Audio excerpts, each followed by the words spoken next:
London is shrouded in fog.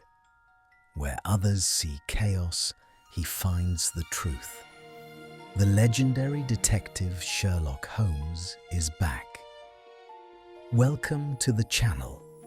Put on your headphones, like the video, and subscribe. Let's begin. It was a dreary November afternoon in 1895 when the first inkling of what would become a most perplexing and unsettling case found its way into our lives.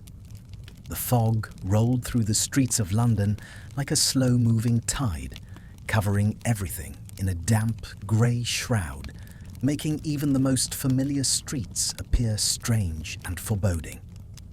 As always, the city's grime and confusion seemed to grow deeper beneath the mist, as if the very air conspired to obscure the truth of things. In such an atmosphere, it is not difficult for even the sharpest minds to lose their bearings, though I had long since come to understand that my companion, Sherlock Holmes, was never one to be easily deceived by appearances.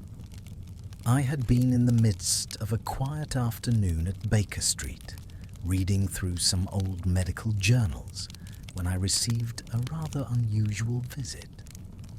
The knock upon our door was measured, polite even, yet there was a sense of urgency in the rhythm of it that immediately set me on edge. I glanced up from my reading, and without waiting for a further signal, I opened the door to find a man standing there, his attire neat but slightly disheveled, his face pale and his eyes filled with an unsettling mix of fear and confusion. "Dr. Watson, I presume?" the man asked in a voice that, though soft, carried a tremor. "Indeed," I replied, stepping aside to allow him in. "And you are?" "My name is Charles Hastings, and I believe I am in great danger," he answered without preamble. He was tall, with a sharp nose and thin lips, and though his clothes were well made, they seemed slightly worn, as though he had recently come into some distress. His hands were shaking slightly as he entered, and his gaze darted nervously about the room, as though expecting some unseen threat to materialize from the very walls. I ushered him into the sitting room, where I offered him a seat, and as he sat, he seemed to take a moment to compose himself. "I am in need of your assistance, Dr. Watson. And, if you will permit me, I should very much like to speak with Mr. Holmes as well," he said, his voice dropping to a whisper. At the mention of Holmes, I rose to summon him from his study, but before I could, Hastings hastily spoke again, his voice tight with anxiety. "Not yet, please. I must first explain the situation, for it is complicated." I nodded, urging him to continue. "Very well," he began, his voice faltering. "The matter involves a most unusual event, a warning, to be precise. I received it only this morning, and I am certain it is connected to a recent incident involving my business." His words were slow, careful, as if he were weighing them with great caution. "You see, I am a financier, and I deal in a number of high-value transactions. Recently, however, I have been receiving odd letters, cryptic messages that speak of impending misfortune. The first one arrived 3 days ago, and I dismissed it as a mere prank. But then another came, and another still, each message more insistent, more direct. I began to take them seriously only when the second letter mentioned a specific transaction, one that only I could know about." His eyes flicked nervously toward the door, and he leaned forward in his chair, lowering his voice. "Each letter has carried a warning of a personal loss, a threat to my livelihood, and each time the details were so precise, too precise, that I began to fear for my own safety. The latest letter, however, was different. This one spoke not just of financial ruin, but of my very life. It said that I would suffer greatly unless I immediately ceased my business dealings with a particular client, a man named Gregory Fisk. At the mention of Fisk, I couldn't help but feel a stir of recognition. Gregory Fisk was a name that had circulated in certain circles for years. A man of ruthless ambition, known for his sharp dealings and even sharper manner. I had heard whispers of his business practices, though nothing concrete had ever surfaced to suggest foul play. Nevertheless, Hastings' mention of him gave the entire matter a darker cast. "And what does this man Fisk have to do with it?" I asked. "I cannot say for certain," Hastings replied, his hands ringing nervously in his lap. "I have worked with him on several transactions, and though they have always seemed above board, there has always been something unsettling about him, a coldness, an emptiness behind his eyes. I have recently begun to suspect that his dealings are not as legitimate as they appear. The warning letters, I fear, are his way of threatening me." At this point, I made the decision to bring Holmes into the conversation. I had learned long ago that when things took such an unexpected turn, it was best to involve my friend, the great detective, at once. As I turned to fetch him from his study, Hastings stood, agitated once more. "Please," he said urgently, "I implore you, do not let Mr. Holmes dismiss this as trivial. The threat is real, and I am convinced that whoever is behind these letters knows far more about me than they should. I fear that they are watching me, that they are planning something." I returned with Holmes, who, ever observant, took no more than a brief glance at the man before motioning for him to continue. "Mr. Hastings," Holmes said in his usual calm, penetrating manner, "I believe you are suggesting that someone has orchestrated a campaign of psychological terror against you. But as you can appreciate, I must examine the evidence before forming any conclusions."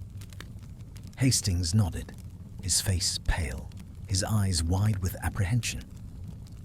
"Of course, Mr. Holmes, I only ask that you investigate. I will do anything necessary to aid you in solving this." Holmes paused, his gaze piercing through Hastings as if searching for the smallest detail. The silence stretched between us for several moments, during which I could see Holmes's mind working swiftly through the possibilities. His eyes flicked to the fireplace, then to the letter in Hastings' hand, which he had been clutching tightly. "I have an idea of where we might begin," Holmes said finally. "Dr. Watson, accompany Mr. Hastings to his home. Observe his surroundings closely and bring me any detail that may seem out of place. I will investigate the letter you received and see if I can uncover any further clues. We shall proceed with caution, but it seems we have stumbled upon something far more than a simple threat." As we prepared to leave, I could not shake the feeling that there was far more to this case than a simple warning or a jealous rival. Something in Hastings' demeanor, a flicker of fear perhaps, or the quick, almost imperceptible way he had glanced at the door earlier, led me to believe that the story he had shared was only the beginning. Thus, our investigation into the mystery of Charles Hastings, his cryptic warnings, and the elusive Gregory Fisk began. Though, at that point, none of us could have known the true depth of the web that was about to ensnare us all. We set out together shortly after dusk, Mr. Hastings and I, stepping from the familiar refuge of Baker Street into the clammy grasp of the London evening. The fog had thickened perceptibly since the afternoon, acquiring that peculiar density which seems less a natural phenomenon than a deliberate artifice contrived by the city to hide its own secrets. Gas lamps glimmered like distant stars, each surrounded by a halo of wavering light, and the sound of carriage wheels upon the wet stones echoed with a hollow persistence that heightened my unease. Hastings spoke little as we walked. His earlier agitation had given way to a constrained, watchful silence, the sort one observes in men who fear that even words might betray them.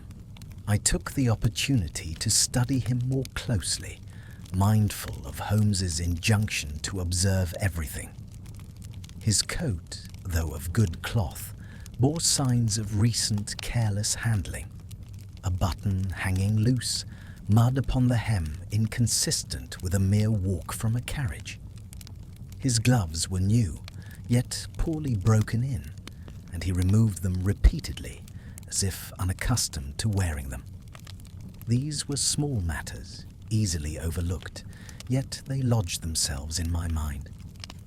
"You live in Montague Place, you said," I ventured at last, partly to break the oppressive silence.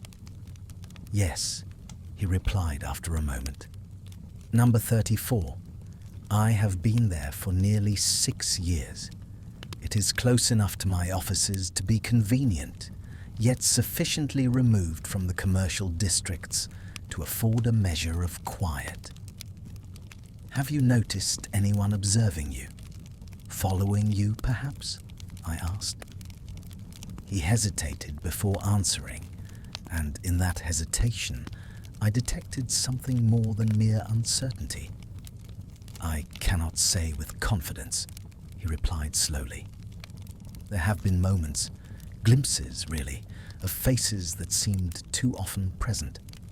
A man reading a newspaper on a corner one day, a woman standing near the entrance to my building on another. But London is full of such coincidences, is it not?" "Indeed it is," I said, though privately I wondered whether he was minimizing his fears or genuinely uncertain of them.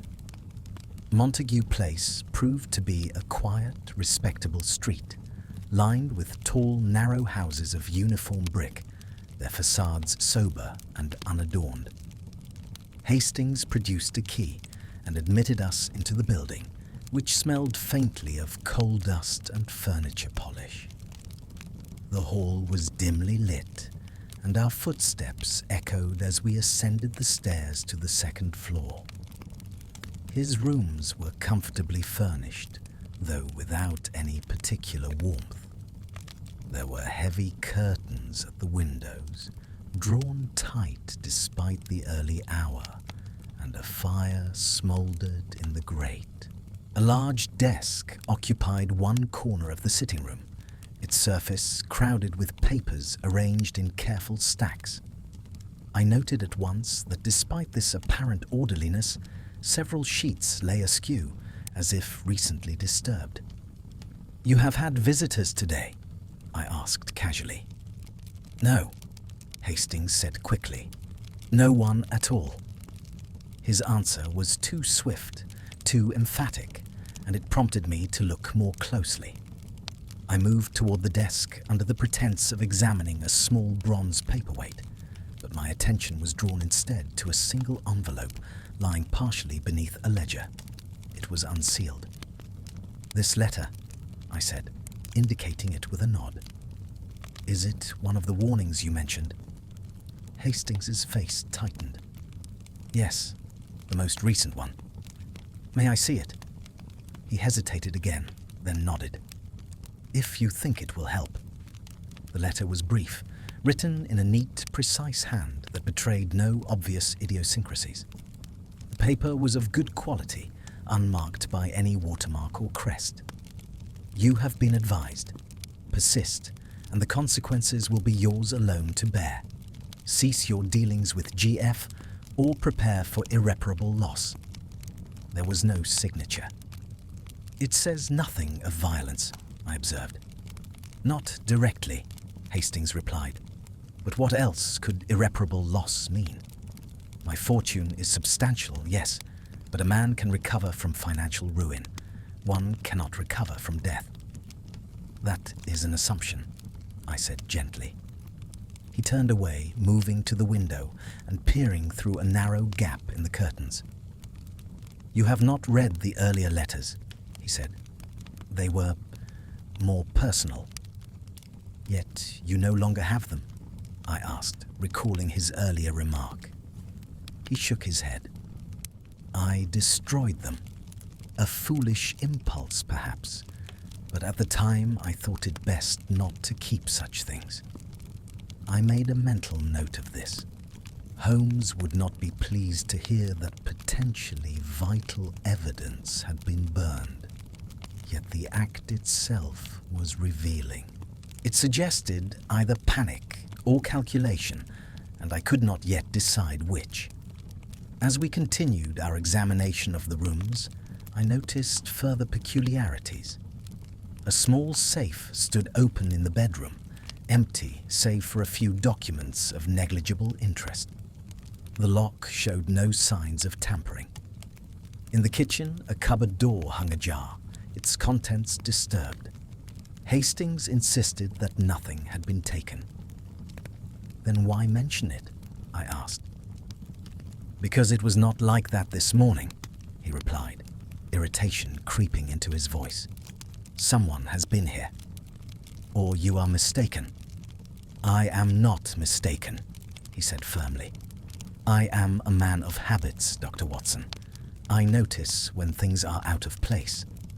The words struck me with a curious irony, given Holmes's frequent lectures on the importance of observation. I wondered whether Hastings truly possessed the powers of attention he claimed, or whether his fear was sharpening his perceptions beyond their usual acuity. There was one further detail that caught my attention. A faint smell in the sitting room, barely perceptible beneath the coal smoke and polish. It was sharp, acrid, and strangely familiar. Do you use chemicals in your work? I asked. No, Hastings replied. Why? No reason, I said, though the scent lingered in my thoughts. It reminded me of something from my medical days, though I could not at once place it. We spent nearly an hour in the rooms, and though we uncovered nothing conclusive, the cumulative effect of these small irregularities was deeply unsettling. Someone had been there. I felt sure of it. Yet they had left no clear trace of their purpose. It was as if the intrusion had been intended less to steal than to unsettle. As we prepared to leave, Hastings suddenly grasped my arm. Dr. Watson, he said in a low voice, do you believe Mr. Holmes will take this seriously? I believe, I replied carefully, that Mr. Holmes takes nothing lightly once he is convinced there is more beneath the surface than first appears. He released me, though his expression remained troubled. We descended the stairs and stepped once more into the fog-bound street. As we did so, I could not help but glance back at the house. For a fleeting instant, I thought I saw a movement behind one of the upper windows, a shifting of shadow against shadow. But when I looked again, there was nothing. On our return to Baker Street, Holmes listened to my account without interruption, his fingers steepled, his eyes half closed. Only when I had finished did he speak. You noticed the scent, I presume, he said quietly. Yes, I replied, though I cannot yet identify it. Nor need you, he said. Not yet. The important thing is that you noticed it at all. He rose and began to pace the room.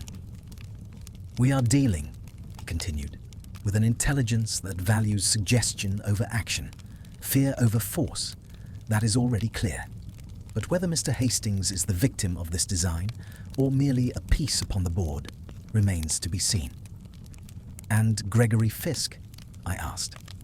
Holmes smiled thinly. Ah, yes, Mr. Fisk. A most convenient villain, would you not say? Too convenient, perhaps. His words sent a chill through me. For the first time since the case began, I felt a distinct sense that the ground beneath our assumptions was shifting. The letters, the disturbed rooms, the shadow at the window, all of it pointed somewhere, yet not in any direction I could clearly discern. As I retired for the night, Holmes still awake and pacing, I was haunted by a single troubling thought. What if the warnings were not meant to stop Hastings at all, but to draw us, Holmes in particular, into a carefully prepared snare? The following morning broke with a bleak clarity peculiar to late autumn in London.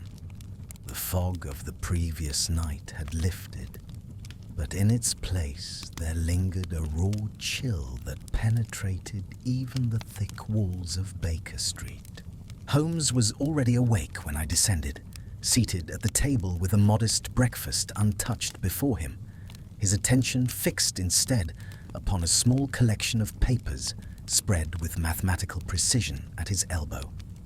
"You are early," I remarked. "I have not slept," he replied calmly. Sleep is a concession one cannot always afford when the pieces of a problem refuse to arrange themselves.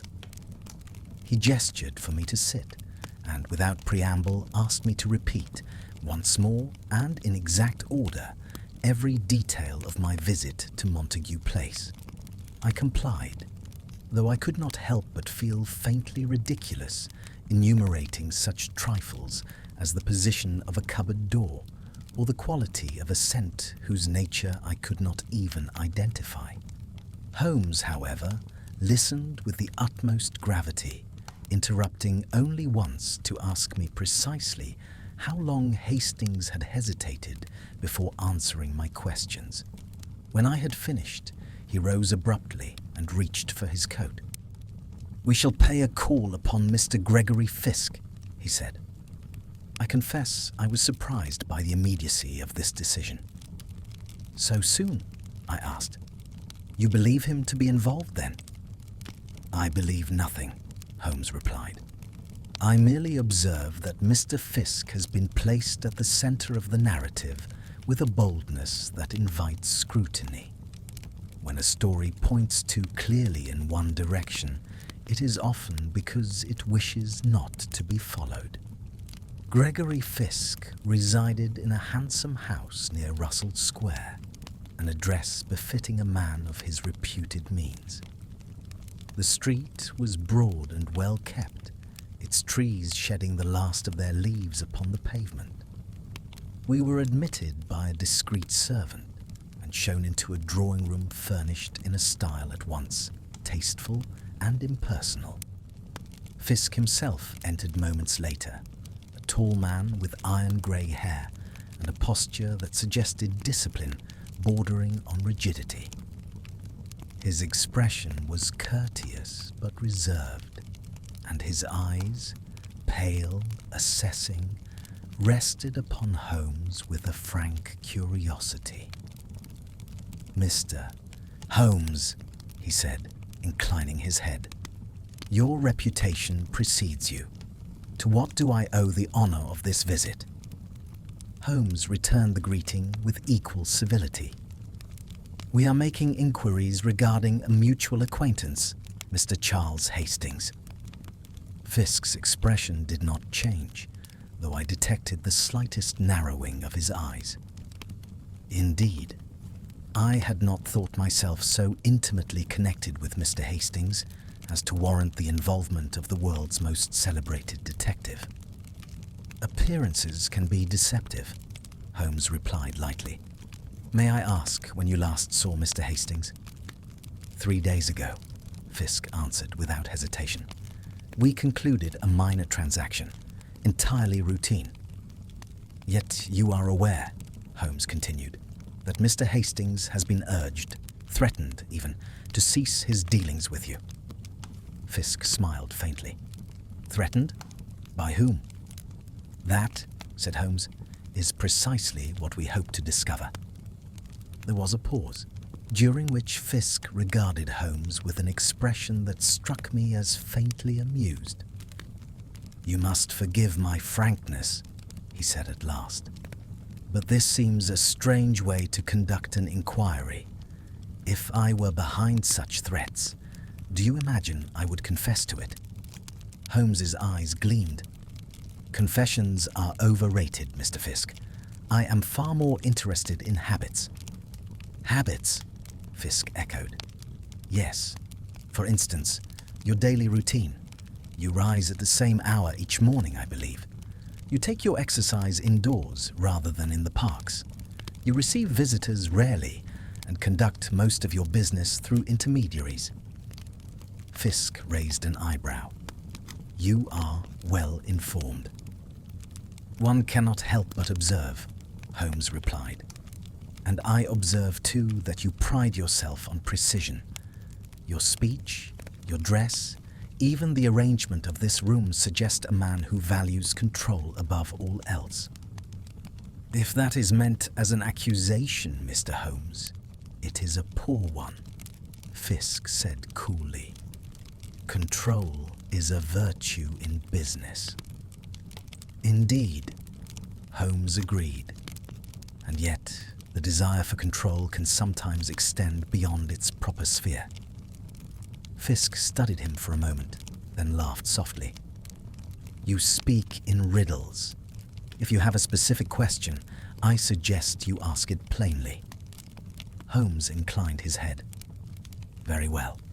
Did you send Mr. Hastings any letters in recent days? No. Did you instruct anyone else to do so on your behalf? No. Have you entered his residence without his knowledge? Certainly not. His answers were prompt, unhesitating, and delivered with a composure that would have impressed any ordinary interrogator. Yet Holmes did not press him further. Instead, he allowed the conversation to drift into safer territory, discussing markets, politics, and the peculiarities of modern crime. Fisk proved an intelligent and engaging conversationalist, and when at last we took our leave, he did so with every appearance of goodwill. Outside, I could not restrain myself. He seems an unlikely villain, I said. If he is involved, he hides it remarkably well. Holmes nodded. He hides nothing, he said, which is far more interesting. On our way back, Holmes stopped abruptly at a news vendor's stall and purchased a copy of the morning paper. He scanned it quickly, then handed it to me, indicating a brief notice buried among the advertisements. The Metropolitan Police seek information regarding the disappearance of Mr. Edwin Mallory, clerk, last seen in Bloomsbury 3 nights ago. Do you see? Holmes asked. I see a missing clerk, I replied. One of many. And yet, Holmes said quietly, Mr. Mallory was formerly employed by Gregory Fisk. The coincidence startled me. You think the cases are connected? I think, Holmes replied, that coincidences are the refuge of those who do not wish to look further. That afternoon, as if to reinforce this unsettling notion, we received unexpected news. A messenger arrived with a note from Hastings, written in evident distress. During his absence that morning, someone had again entered his rooms. This time, however, something had been taken. A single ledger containing records of his earliest dealings with Fisk. Holmes read the note twice, then folded it carefully. The game advances, he said. But why steal that ledger? I asked. If Fisk wished to conceal something, would it not be wiser to destroy all evidence? Unless, Holmes replied, the ledger contains something its thief does not yet fully understand. As night fell, Holmes sent a telegram to an acquaintance in the police and requested access to the files concerning Edwin Mallory. I watched him from across the room, struck by the peculiar tension in his manner. There was an intensity there, certainly, but also a restraint, as if he were deliberately holding himself back from drawing conclusions too swiftly. "You are not convinced of Fisk's guilt?" I ventured. Holmes glanced at me, a rare flicker of uncertainty crossing his features. "On the contrary, Watson," he said, "I am not convinced of anything at all. And that, in this case, is what troubles me most." For the first time since I had known him, I sensed that Holmes was confronting an adversary who did not merely commit crimes, but arranged facts themselves as weapons. And somewhere within that careful arrangement, a truth lay hidden, not proclaimed by what was present, but by what was conspicuously, unnervingly absent. Thus ended the third stage of our inquiry, with more questions than answers, and a growing suspicion that we were being guided, step by deliberate step, along a path not entirely of our own choosing. The name of Edwin Mallory occupied my thoughts throughout a restless night, and when morning came, I found Holmes already immersed in the police files he had procured with such quiet efficiency. They lay spread upon the table like the scattered pieces of some unfinished puzzle, each page weighted at the corners by small objects Holmes habitually employed for that purpose. A paper knife, a brass candlestick, the bowl of his pipe. The room was silent, save for the occasional rustle of paper and the distant rumble of traffic in Baker Street. "Sit down, Watson," Holmes said, without looking up. "We must acquaint ourselves thoroughly with Mr. Mallory before we venture further." Edwin Mallory, it appeared, was a man of 32 years, unmarried with no close family in London. He had been employed for 7 years as a clerk in one of Gregory Fisk's subsidiary offices, where his duties involved the transcription and maintenance of financial records. According to the statements of his colleagues, he was punctual, methodical, and unremarkable to the point of near invisibility. His disappearance had been reported after he failed to return to his lodgings one evening, and subsequent inquiries had yielded nothing beyond the fact that he had been seen leaving his office at the usual hour. "No enemies, no debts, no vices," I remarked, scanning the summary. "He seems an unlikely subject for foul play." "Just so," Holmes replied, "which makes him ideal." "For what?" I asked. "For being overlooked," Holmes said simply. "Men like Mallory pass through life leaving scarcely a ripple. They are noticed only when they cease to appear at all." The police file included a list of Mallory's effects, recovered from his rooms, a modest sum of money, several letters of a personal nature, and a notebook containing what appeared to be shorthand notations. Holmes's eyes lingered on this last item.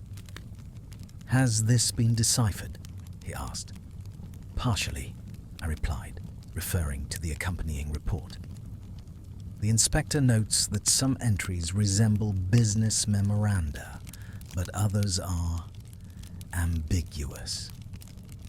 Holmes smiled thinly. Ambiguity is often the first sign of significance. By mid-morning, Holmes had arranged for us to visit Mallory's former office. The building stood in a less fashionable quarter of Bloomsbury, its exterior plain and functional. Inside, the atmosphere was one of subdued industry. Rows of desks, the scratch of pens, the low murmur of voices. We were received by a senior clerk who remembered Mallory well enough, though without any particular warmth. He was reliable, the man said. Never late, never careless, but quiet, kept to himself. Did he ever express dissatisfaction with his work? Holmes asked. Not to my knowledge. Did he have access to sensitive documents? The clerk hesitated. He had access to records, yes. Old ledgers, correspondence. Nothing secret, but extensive. Holmes nodded, as if this confirmed some private suspicion. He asked permission to examine Mallory's desk, which had been left largely untouched. It was scrupulously tidy, the drawers arranged with almost obsessive care. Holmes examined each item minutely, pausing at a small blot of ink upon the inside of one drawer. Recent, he murmured, and yet the rest is immaculate. What do you make of it? I asked. That Mr. Mallory was interrupted, Holmes replied, and that he did not expect to be. We left the office with little else to show for our efforts, and as we stepped back into the street, Holmes grew uncharacteristically silent. It was not until we reached a nearby cafe that he spoke again. There is a pattern emerging, he said, stirring his coffee absently. Hastings receives warnings. His rooms are entered, not to steal indiscriminately, but to unsettle and to select. Mallory disappears, leaving behind fragments rather than explanations. And Fisk? I asked. Holmes's eyes flicked upward. Fisk remains exactly where one would expect him to be. At the center, immaculate, untouched, which either proves his innocence or his mastery. That afternoon brought a further complication. Hastings arrived at Baker Street unannounced, his composure visibly shaken. He carried with him a parcel wrapped in brown paper. They returned it, he said, thrusting it toward Holmes. The ledger. It was on my desk when I came home. No note, no explanation. Holmes unwrapped the parcel carefully. The ledger appeared intact, its pages unmarked. Holmes flipped through it rapidly, his expression unreadable. "Did you examine it?" Holmes asked. "Yes," Hastings replied. "I could find nothing missing." "Nothing at all?" Holmes pressed. Hastings hesitated. "Well, one page seemed looser than the others, as if it had been removed and replaced." Holmes's fingers stilled. He examined the binding closely, then nodded. "Your observation is sound. A page has indeed been disturbed." "Which one?" I asked. Holmes did not answer immediately. Instead, he closed the ledger and set it aside. "That," he said, "is something I must consider privately." The air in the room seemed to tighten. Hastings shifted uneasily, glancing from Holmes to me. "Mr. Holmes," he said, "you must tell me, am I in danger?" Holmes regarded him steadily. "You are in danger of being misled," he replied. "Whether that danger extends further depends on choices yet to be made." Hastings left soon after, visibly dissatisfied but unwilling to press further. When he was gone, I turned to Holmes. "You are withholding a great deal," I said, "even from me." Holmes sighed, a rare gesture of weariness. "Because I am uncertain, Watson, and uncertainty is not something I care to distribute lightly." That evening, as darkness fell and the lamps were lit, Holmes finally shared one further detail. He had received word from the police. A body had been discovered near the Thames, bearing a resemblance to Edwin Mallory. Identification was pending. The news struck me with a sense of grim inevitability. "So, it comes to that," I said. "Perhaps," Holmes replied. "Or perhaps it is yet another arrangement of appearances." I watched him as he stared into the fire, his face illuminated by the flickering flames. There was a tension there I had seldom seen, a sense that the problem before him resisted not merely solution, but comprehension. "If this criminal is as clever as you suggest," I said quietly, "what chance have we?" Holmes's lips curved into a faint, humorless smile. "Every criminal," he said, "relies upon one assumption, that their opponent will think as they do. The moment that assumption fails, so too does their scheme." "And yet," I pressed, "you have not identified that assumption." "No," Holmes replied, "not yet. And until I do, we proceed in partial darkness." Thus, the fourth phase of the case closed not with clarity, but with deepening shadow. A man was missing, perhaps dead. A ledger had been tampered with and returned. A financier lived in fear, and a gentleman of impeccable habits stood serenely beyond accusation. The pieces were accumulating, yet the picture they formed remained stubbornly indistinct. A deliberate obscurity that suggested not chaos, but design.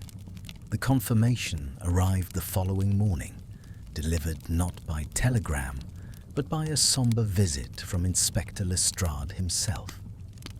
He stood in our sitting room with his bowler hat held awkwardly in both hands, his usual air of bluff confidence subdued by the gravity of his news. The body recovered near the Thames, he informed us, had been identified beyond reasonable doubt as that of Edwin Mallory. The identification was made by the landlord of his lodgings, Lestrade said. Clothes, personal effects, and a peculiar scar upon the left wrist. There's no disputing it. I felt a chill that had nothing to do with the November air. Though we had braced ourselves for this possibility, the reality of it brought a sobering weight to the case. A man who, until days earlier, had lived an orderly and obscure life, now lay dead by the river, his end as quiet and unnoticed as his existence. "Cause of death?" Holmes asked. "Drowning," Lestrade replied. "Though there are signs he entered the water already unconscious. No obvious wounds, no sign of a struggle on the bank." Holmes's eyes sharpened. "No signs of restraint?" "None that we could find." "And yet," Holmes murmured, "he did not simply fall in." Lestrade shifted uncomfortably. "That's our thinking as well. But without witnesses or marks, it's difficult to say more." Holmes thanked him and promised to communicate any relevant findings. When the inspector had gone, Holmes turned to me. "We must see the place," he said. The riverbank where Mallory's body had been found lay in a quieter stretch east of the city's bustle. The Thames moved sluggishly, its surface dark and inscrutable beneath the overcast sky. A constable stood guard, but allowed us through at Holmes's request.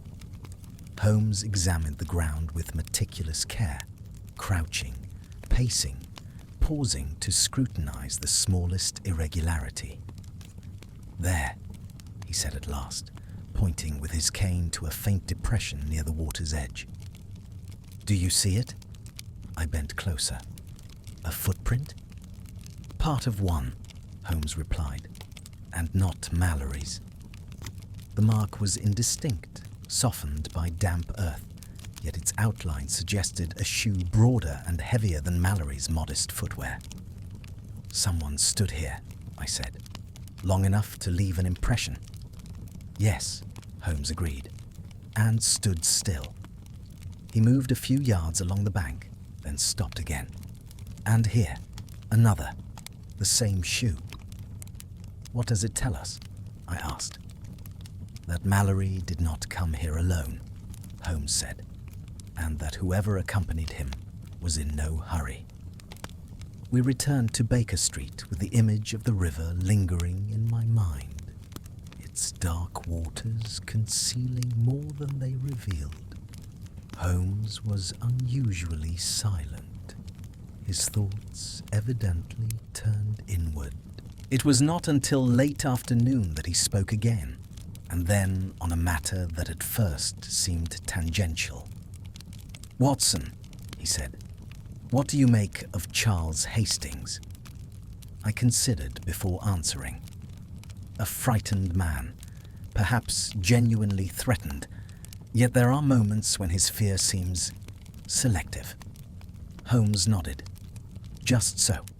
Fear can be a mask as easily as guilt, or a tool. You think he is deceiving us? I think, Holmes replied carefully, that he is telling us what he believes we need to hear. Whether that belief is sincere or calculated remains uncertain. That evening brought yet another development. A letter arrived, delivered by hand, addressed to Holmes. It bore no stamp and no return address. Holmes opened it without comment and read it once, then again more slowly. "Listen," he said, and handed it to me. "You pursue a shadow and mistake it for substance. The man by the river was never meant to be seen. Others will follow if you persist. Withdraw, and the matter will conclude itself." The message was unsigned. My first reaction was indignation. "An attempt to frighten you," I said, as if such tactics would succeed. Holmes smiled faintly.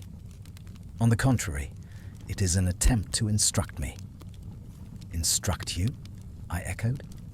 "Yes, to accept a particular narrative, to believe that Mallory's death is the natural consequence of my inquiry rather than its starting point." He rose and began to pace. "Notice the phrasing. Never meant to be seen. That is not the language of a common criminal. It suggests planning, stagecraft, a death arranged to appear accidental, yet discovered at a moment calculated to influence us." "Influence you," I said. "Influence Holmes," he corrected, which implies that the author believes themselves capable of anticipating my reactions. The implication was unsettling. We were no longer merely investigating a crime.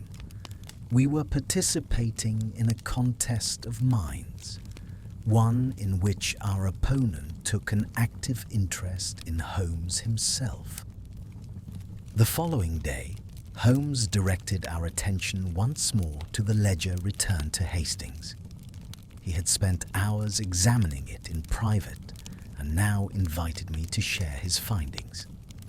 "The disturbed page," he said, opening the book, "records a series of transactions from 6 years ago.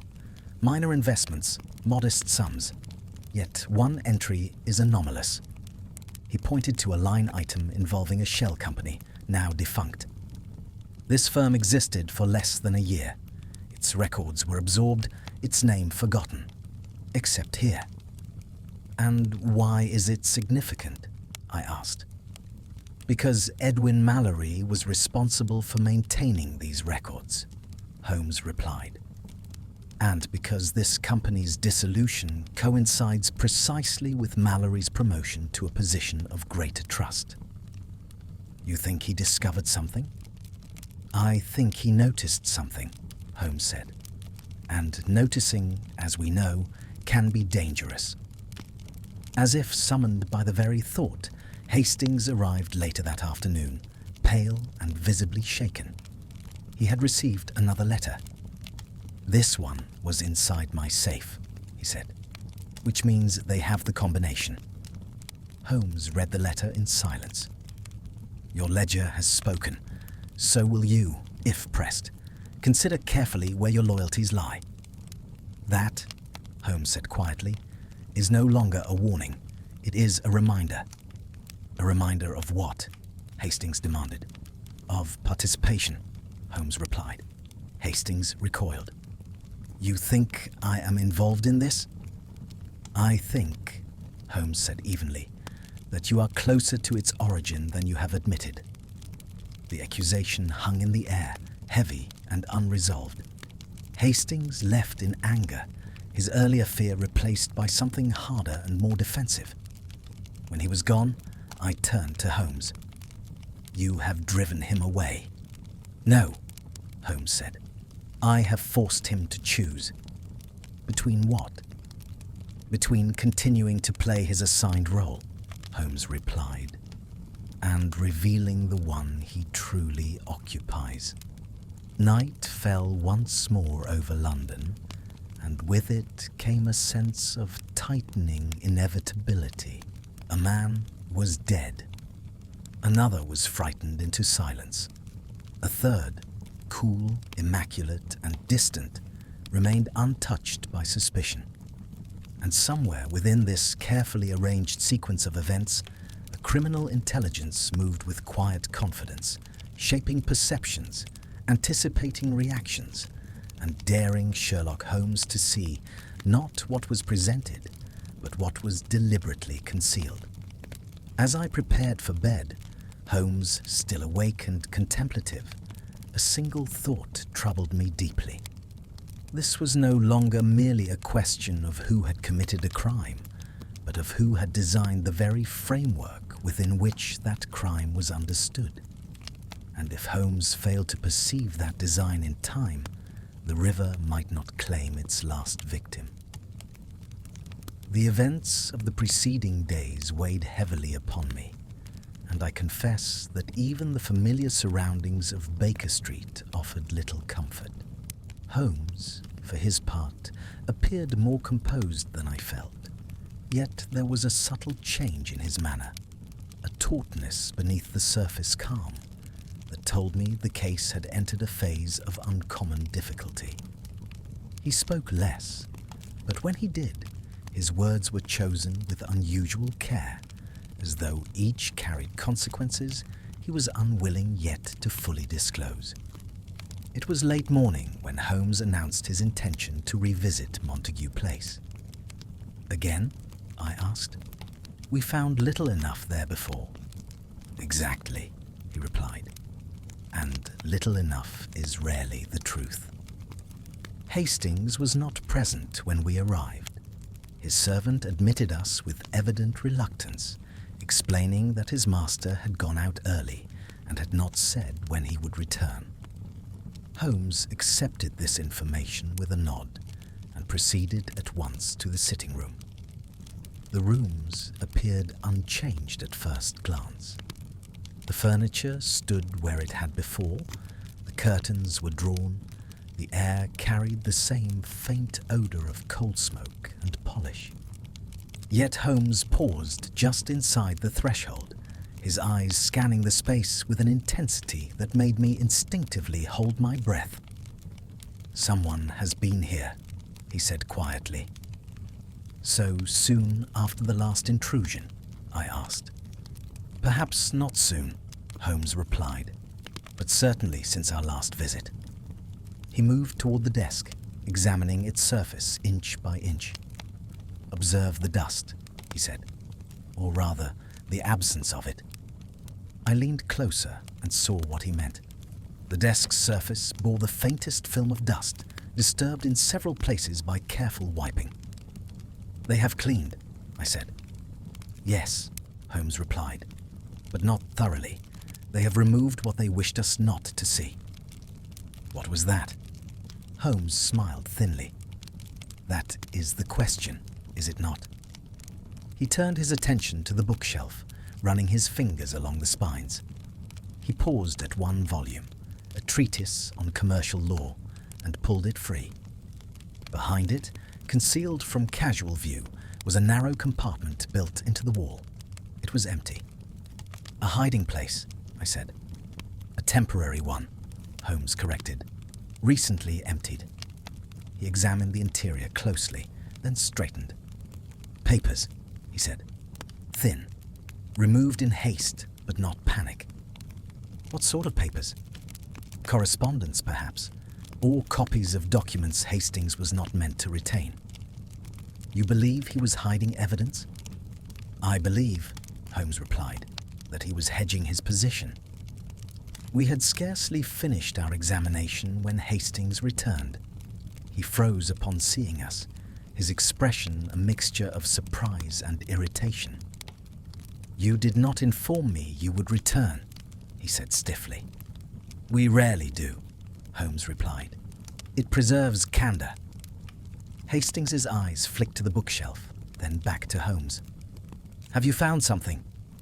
"On the contrary," Holmes said, "I have found nothing, which is far more telling." Hastings's jaw tightened.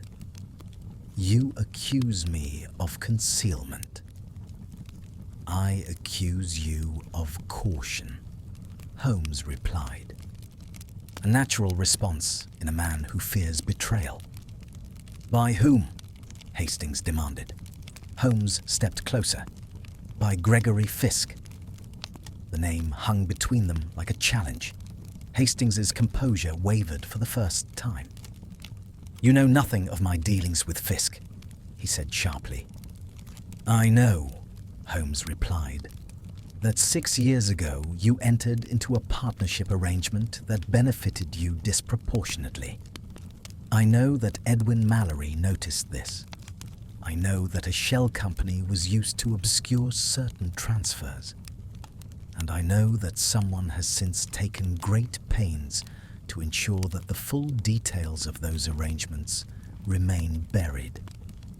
Hastings sank into a chair, his earlier defiance draining away. "You make it sound criminal," he said weakly. "Was it?" Holmes asked. Hastings did not answer. The silence stretched. I could hear the ticking of a small clock on the mantel, each second marking the passage of an opportunity slipping away. "At the very least," Holmes continued, "it was irregular, and irregularities, once noticed, create vulnerabilities. Mallory noticed, and Mallory is dead." Hastings buried his face in his hands. "I never intended for this," he murmured.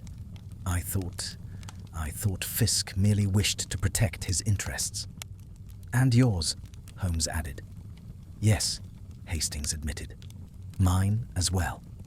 Holmes straightened. "Then you must understand that your continued silence serves only one party, and it is not you." Hastings looked up, his eyes haunted. "You do not know Fisk as I do. He plans everything, every contingency. He thinks in years, not days. If I speak, he will destroy me." Holmes's voice softened, though his words did not. "He has already destroyed one man. He will not hesitate to destroy another if it suits his design." Hastings said nothing more. When we left, he remained seated, staring into the fire as if seeking answers in its flickering depths. Outside, I turned to Holmes. "You are convinced now," I said. "Fisk is the architect." "I am convinced," Holmes replied, "that Fisk wishes to be seen as the architect, or not seen at all, which is, in its own way, equally suspicious." That afternoon, Holmes pursued a line of inquiry that at first seemed unrelated. He visited several clerks' associations and charitable societies, inquiring discreetly about Edwin Mallory. From these conversations, a new portrait emerged. Mallory had been quiet, yes, but also observant. He had asked questions. He had sought advice about the legality of certain practices. "One does not seek such advice lightly," Holmes observed. He was troubled. "Troubled enough to confront Fisk?" I asked. "Perhaps," Holmes replied, "or troubled enough to confront Hastings." The distinction was important, and it troubled me deeply. If Mallory had confronted Hastings, then Hastings's role in the tragedy might be more direct than we had yet acknowledged. Evening brought another letter, this one delivered to Hastings, but shared with Holmes. Its tone was different, less threatening, more indulgent. "You see now how fragile things can be. Order depends upon restraint. Trust me, and all will be well." It reads like a reassurance, I said. It reads like a command, Holmes replied, and it presumes obedience. From Hastings? From everyone, Holmes said quietly, including me. The implication was chilling. Whoever authored these letters believed themselves not merely clever, but superior, capable of shaping events and responses alike. It was not enough to commit a crime. They sought to choreograph the understanding of it. As night deepened, Holmes finally confided a concern he had thus far kept to himself. "There is something else," he said. "Something that does not fit." "What is that?" "The body," Holmes replied. "Mallory's death was meant to be discovered, but not examined too closely." "You think the drowning was staged?" "I think," Holmes said, "that it was convenient. And convenience is rarely accidental." He leaned back, steepling his fingers. "If Mallory knew too much, his death silences him. But if his death also frightens others into compliance, then it serves a broader purpose." "And if it draws you in?" I asked. Holmes met my gaze. "Then it becomes dangerous for the one who planned it." I wished I shared his confidence. The more we learned, the more the case seemed to expand, revealing layers of manipulation that suggested not a single crime, but a philosophy, an approach to control that treated human lives as variables in an equation. As I retired that night, one thought refused to leave me. We were not merely uncovering past deeds, but disrupting an ongoing design. And the mind behind that design would not tolerate interference indefinitely. The days that followed assumed a peculiar character, as though time itself had grown wary of advancing too quickly. London moved, of course. Omnibuses rattled, shopkeepers called, clerks hurried with their collars turned up against the cold. But beneath this ordinary motion, there was a sense of restraint, a collective holding of breath. It seemed to me that the city, like ourselves, had become conscious of an intelligence at work within it, subtle yet pervasive, and was uncertain how best to respond. Holmes spent these days largely indoors, a circumstance that would have struck any casual observer as unusual. He declined invitations, postponed visits, and allowed correspondence to accumulate unopened upon his desk. Yet idleness could not have been further from the truth. He read constantly, newspapers, pamphlets, obscure financial journals, and when he was not reading, he was thinking, his gaze fixed upon some indeterminate point beyond the walls of our rooms. I, meanwhile, occupied myself with more tangible matters. At Holmes's suggestion, I made discreet inquiries among Hastings's acquaintances, former colleagues, and even distant relatives. From these conversations emerged a picture that was at once consistent and troubling. Hastings was regarded as competent, cautious, and reserved. He was not beloved, but he was trusted, a man who inspired confidence precisely because he appeared to desire nothing beyond what he possessed. And yet, I reported to Holmes one evening, there is a recurrent theme. Several people remarked upon a change in him some years ago, a certain watchfulness, as if he had become aware, quite suddenly, of the precariousness of his position. Holmes nodded. 6 years ago, he said. The same year the shell company was dissolved. The same year Mallory was promoted. Which suggests, I ventured, that Hastings knew he was vulnerable. Yes, Holmes replied, and vulnerability, once recognized, can be exploited. It was during this period that Holmes made a request of me that surprised me greatly. He asked that I refrain for the time being from accompanying him on certain excursions. "I need you elsewhere," he said. "Elsewhere where?"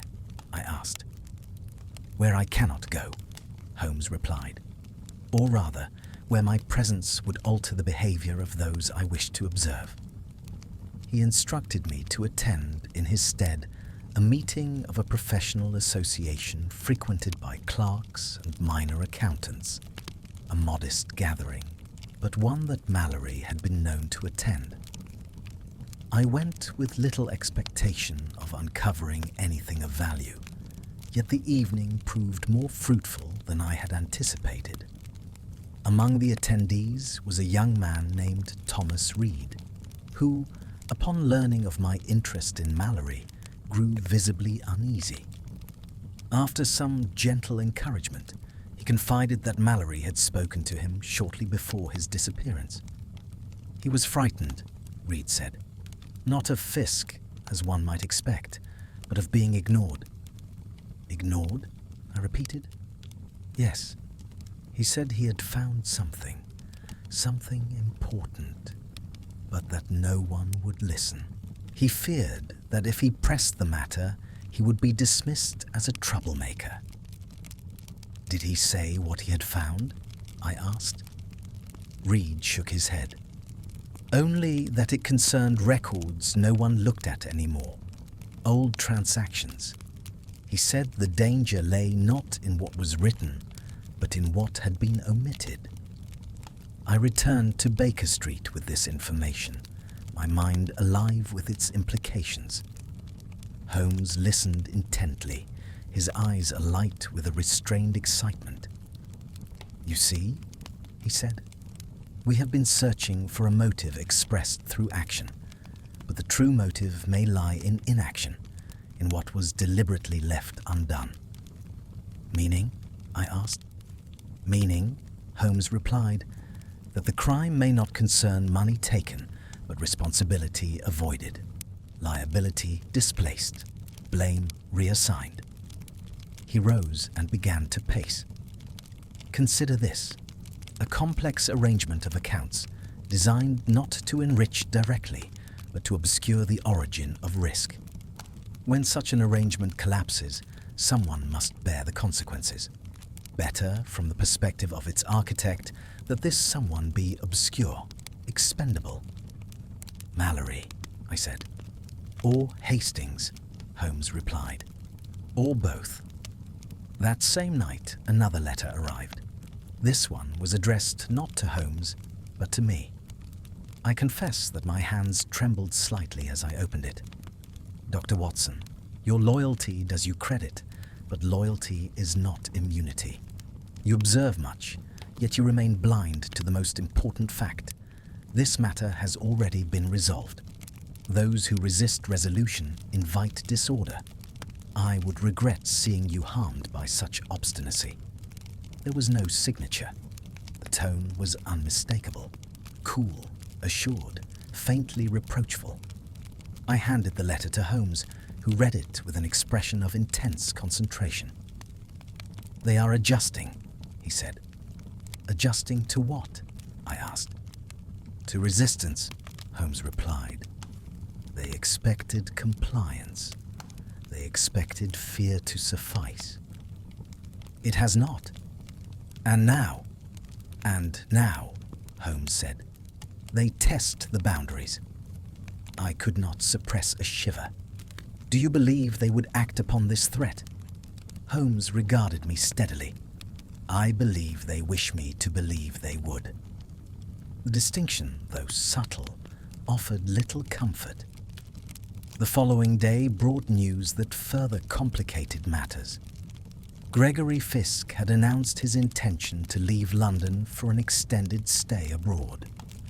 The notice appeared in several financial circles, framed as a leisurely retreat rather than a hurried departure. "He is removing himself from proximity," I observed. "Distance as insulation." "Or," Holmes replied, "as provocation." "Provocation?" "Yes. To see whether I will attempt to stop him, whether I will reveal how much I know. Do you intend to? I asked. Holmes smiled faintly. Not yet. Instead, he directed his attention to a seemingly mundane task, reconstructing, from memory and inference, the contents of the disturbed ledger page. He worked for hours, cross-referencing entries, tracing patterns of repetition and absence. I watched, fascinated, as a shape began to emerge. Not a complete picture, but an outline defined as much by gaps as by substance. What you are building, I said at last, is not proof. No, Holmes agreed. It is context. Proof will come later. And if it does not, Holmes paused, then this criminal will have achieved something remarkable indeed. As night fell, Holmes confided another troubling thought.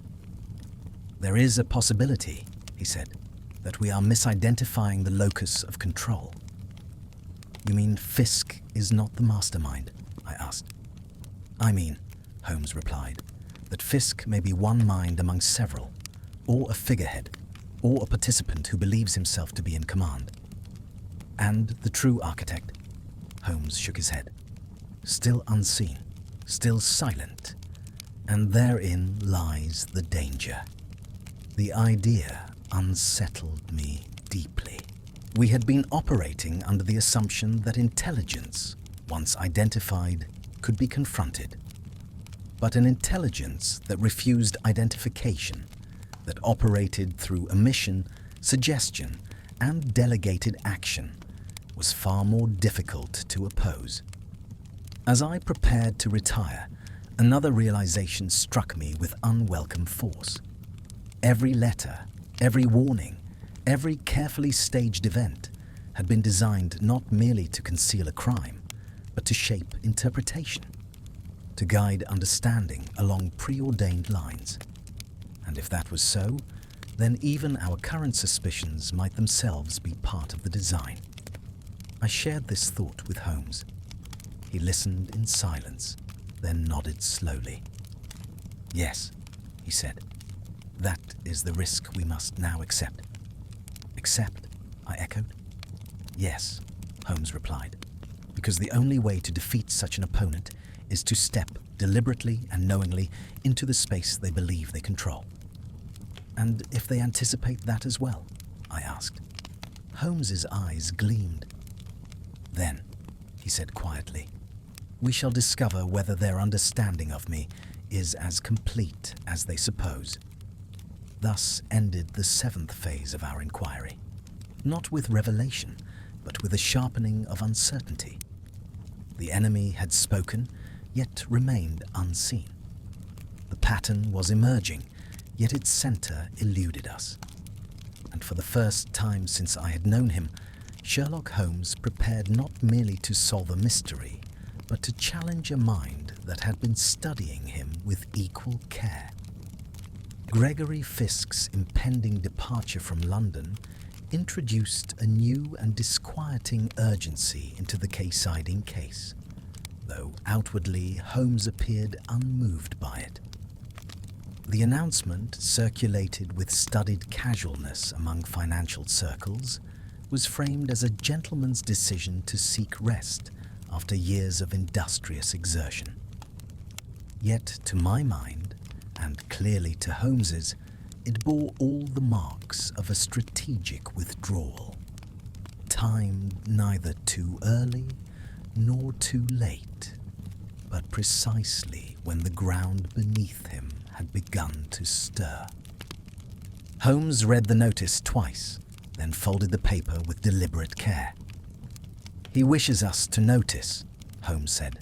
That is the first point. You think it a signal? I asked. A provocation, Holmes corrected. An invitation, almost. He's asking whether I will act. And will you? Holmes did not answer at once. Instead, he turned to the window and gazed out upon Baker Street, where the late afternoon traffic moved with its usual stubborn persistence. At length he spoke, his voice low and reflective. Not in the manner he expects. The next days were spent in a curious duality of motion and stillness. Holmes remained largely confined to our rooms, yet his influence radiated outward through a network of discreet inquiries and indirect pressures. Messages were sent, appointments made and cancelled, rumors allowed to circulate unchecked. It was as though Holmes was stirring the waters just enough to see where the currents ran, without yet revealing the source of the disturbance. I, meanwhile, was dispatched upon a task that initially struck me as trivial. Holmes asked me to attend the docks at Tilbury, where Fisk's ship was rumoured to be preparing for departure, and to observe, not Fisk himself, but the behaviour of those around him. "Watch the watchers," Holmes instructed. "They will tell you more than the watched." I complied, spending a long and chilly afternoon among the bustle of the docks. Cargo was being loaded, officials consulted, sailors shouted orders across the din. Fisk's presence, when it finally manifested, was as understated as one might expect. He arrived in a closed carriage, accompanied by a single servant, and was greeted with polite deference by the ship's officers. Yet it was not Fisk who drew my attention, but a man standing some distance away, ostensibly engaged in conversation with a dock clerk. He watched Fisk with an intensity that seemed at odds with his casual posture. When Fisk moved, the man's gaze followed him. When Fisk disappeared from view, the man's interest did not wane, but shifted to the ship, to the surrounding activity, to the comings and goings of others. I returned to Baker Street and reported this observation to Holmes. "You describe," Holmes said thoughtfully, "a man whose loyalty is divided." "Divided between whom?" I asked. "Between instruction and initiative," Holmes replied. "He is not merely observing Fisk, he is ensuring that Fisk observes being observed." "That seems unnecessarily elaborate," I said. "On the contrary," Holmes replied, "it is precisely the level of elaboration one would expect if Fisk himself were under scrutiny." The notion unsettled me.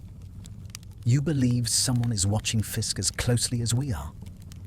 "I believe," Holmes said, "that Fisk is part of a larger arrangement, useful, prominent, but not indispensable." "And the true architect?" I prompted. Holmes's expression darkened. Still absent, still silent. That silence was broken 2 days later by a development as unexpected as it was disturbing. Hastings was arrested. The charge was vague: irregularities in his accounts, potential fraud pending further investigation. But the effect was immediate and dramatic. News spread quickly through the financial community, and Hastings's name became synonymous with scandal almost overnight. I visited him at the station, where he sat pale and shaken, his earlier defiance replaced by a weary resignation. "They have ruined me," he said bitterly, "exactly as I feared." "Who?" I asked. He laughed hollowly. "Does it matter? Fisk, perhaps, or someone acting in his interest, or someone who wishes it to appear so." Holmes arrived shortly thereafter, his demeanour calm, but his eyes alert. He listened as Hastings recounted the circumstances of his arrest.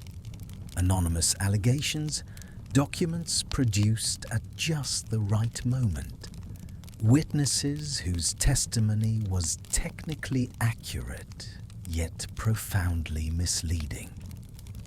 "They have arranged it perfectly," Hastings said. "I cannot disprove what they claim because it is almost true." "Almost," Holmes repeated. That word does a great deal of work. When we left, Holmes was silent until we reached Baker Street. "This," he said at last, is the culmination of the pressure applied thus far. Hastings is being positioned as the responsible party. For Mallory's death as well, I asked. Eventually, Holmes replied, once the narrative is sufficiently established. And Fisk? I pressed. Holmes smiled grimly. Fisk departs with clean hands, or so it will appear. That evening, Holmes received yet another letter. This one bore a subtle change in tone. The situation has resolved itself with commendable efficiency. Your further involvement is unnecessary. Indeed, it may now prove counterproductive. Holmes folded the letter and placed it carefully in his desk. They believe, he said, that the matter is concluded. And is it? I asked. Holmes shook his head. No, it has merely reached the point where intervention becomes unavoidable. He spent the night in intense concentration, poring over documents, reconstructing timelines, and, most intriguingly, drafting a letter of his own. He did not show it to me, but I observed the care with which he chose his words, revising and refining them with uncharacteristic deliberation. The following morning, Holmes dispatched the letter by special messenger. When I asked to whom it was addressed, he replied simply, to someone who believes himself immune. That afternoon, events moved swiftly. Fisk's departure was delayed. No public explanation was given, but word spread quickly that certain financial matters required his attention. Almost simultaneously, the charges against Hastings were quietly expanded, drawing greater scrutiny and prolonging his detention. They are tightening the net, I observed. Yes, Holmes agreed, but not around the intended prey. As dusk fell, Holmes finally shared with me the essence of his emerging theory. Not its proof, nor its conclusion, but its shape. This criminal, he said, does not act directly. He constructs situations in which others act as he desires. He arranges incentives, pressures, and perceptions, then steps back. A puppeteer, I said. Or an engineer, Holmes replied, designing systems rather than committing acts. And how does one catch such a man? I asked. Holmes's eyes met mine, steady and intent. By forcing him to intervene. How? By threatening the integrity of his design, Holmes said, by creating a variable he cannot predict. I felt a chill. And what variable is that? Holmes smiled, though there was little humor in it. Me. The implication was stark. Holmes intended not merely to observe or deduce, but to act, to insert himself deliberately into the machinery of the crime in such a way that its architect would be compelled to reveal himself. As I prepared for bed that night, I could not shake the sense that we stood upon the brink of something unprecedented. The case had ceased to be a matter of tracing footprints or deciphering handwriting. It had become a contest of structures, of anticipations and counter-anticipations. And in that contest, Holmes was preparing to risk something he had rarely risked before. Not his safety, but his certainty. Whether the criminal would rise to the challenge or retreat further into abstraction remained to be seen. But one thing was clear. The next move, when it came, would not be subtle.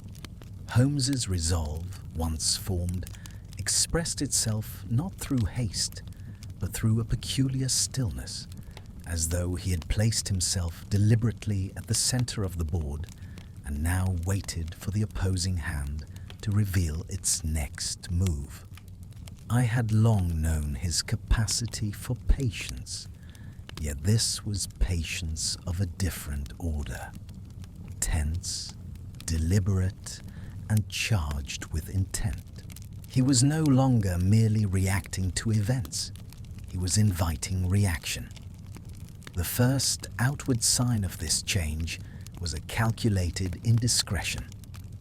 Holmes allowed it to be known, through channels he knew were monitored, that he had discovered irregularities implicating Gregory Fisk directly in a scheme of financial manipulation extending back nearly a decade.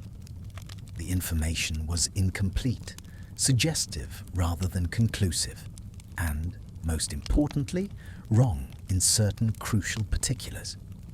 It was a portrait close enough to the truth to be credible, yet flawed enough to be dangerous to anyone who accepted it uncritically. "You are feeding them false structure," I said when he explained his plan. "I am feeding them urgency," Holmes replied.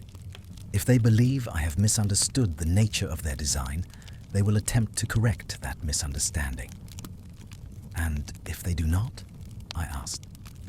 "Then," Holmes said calmly, "I will have learned something equally valuable." The effect was swift. Within 48 hours, Fisk's delayed departure was abruptly reinstated. His ship was scheduled to sail the following evening, and his movements became conspicuously public. He dined at his club, attended to final business at his offices, and even paid a farewell visit to an acquaintance whose residence was well known. "He wishes to appear untroubled," I observed.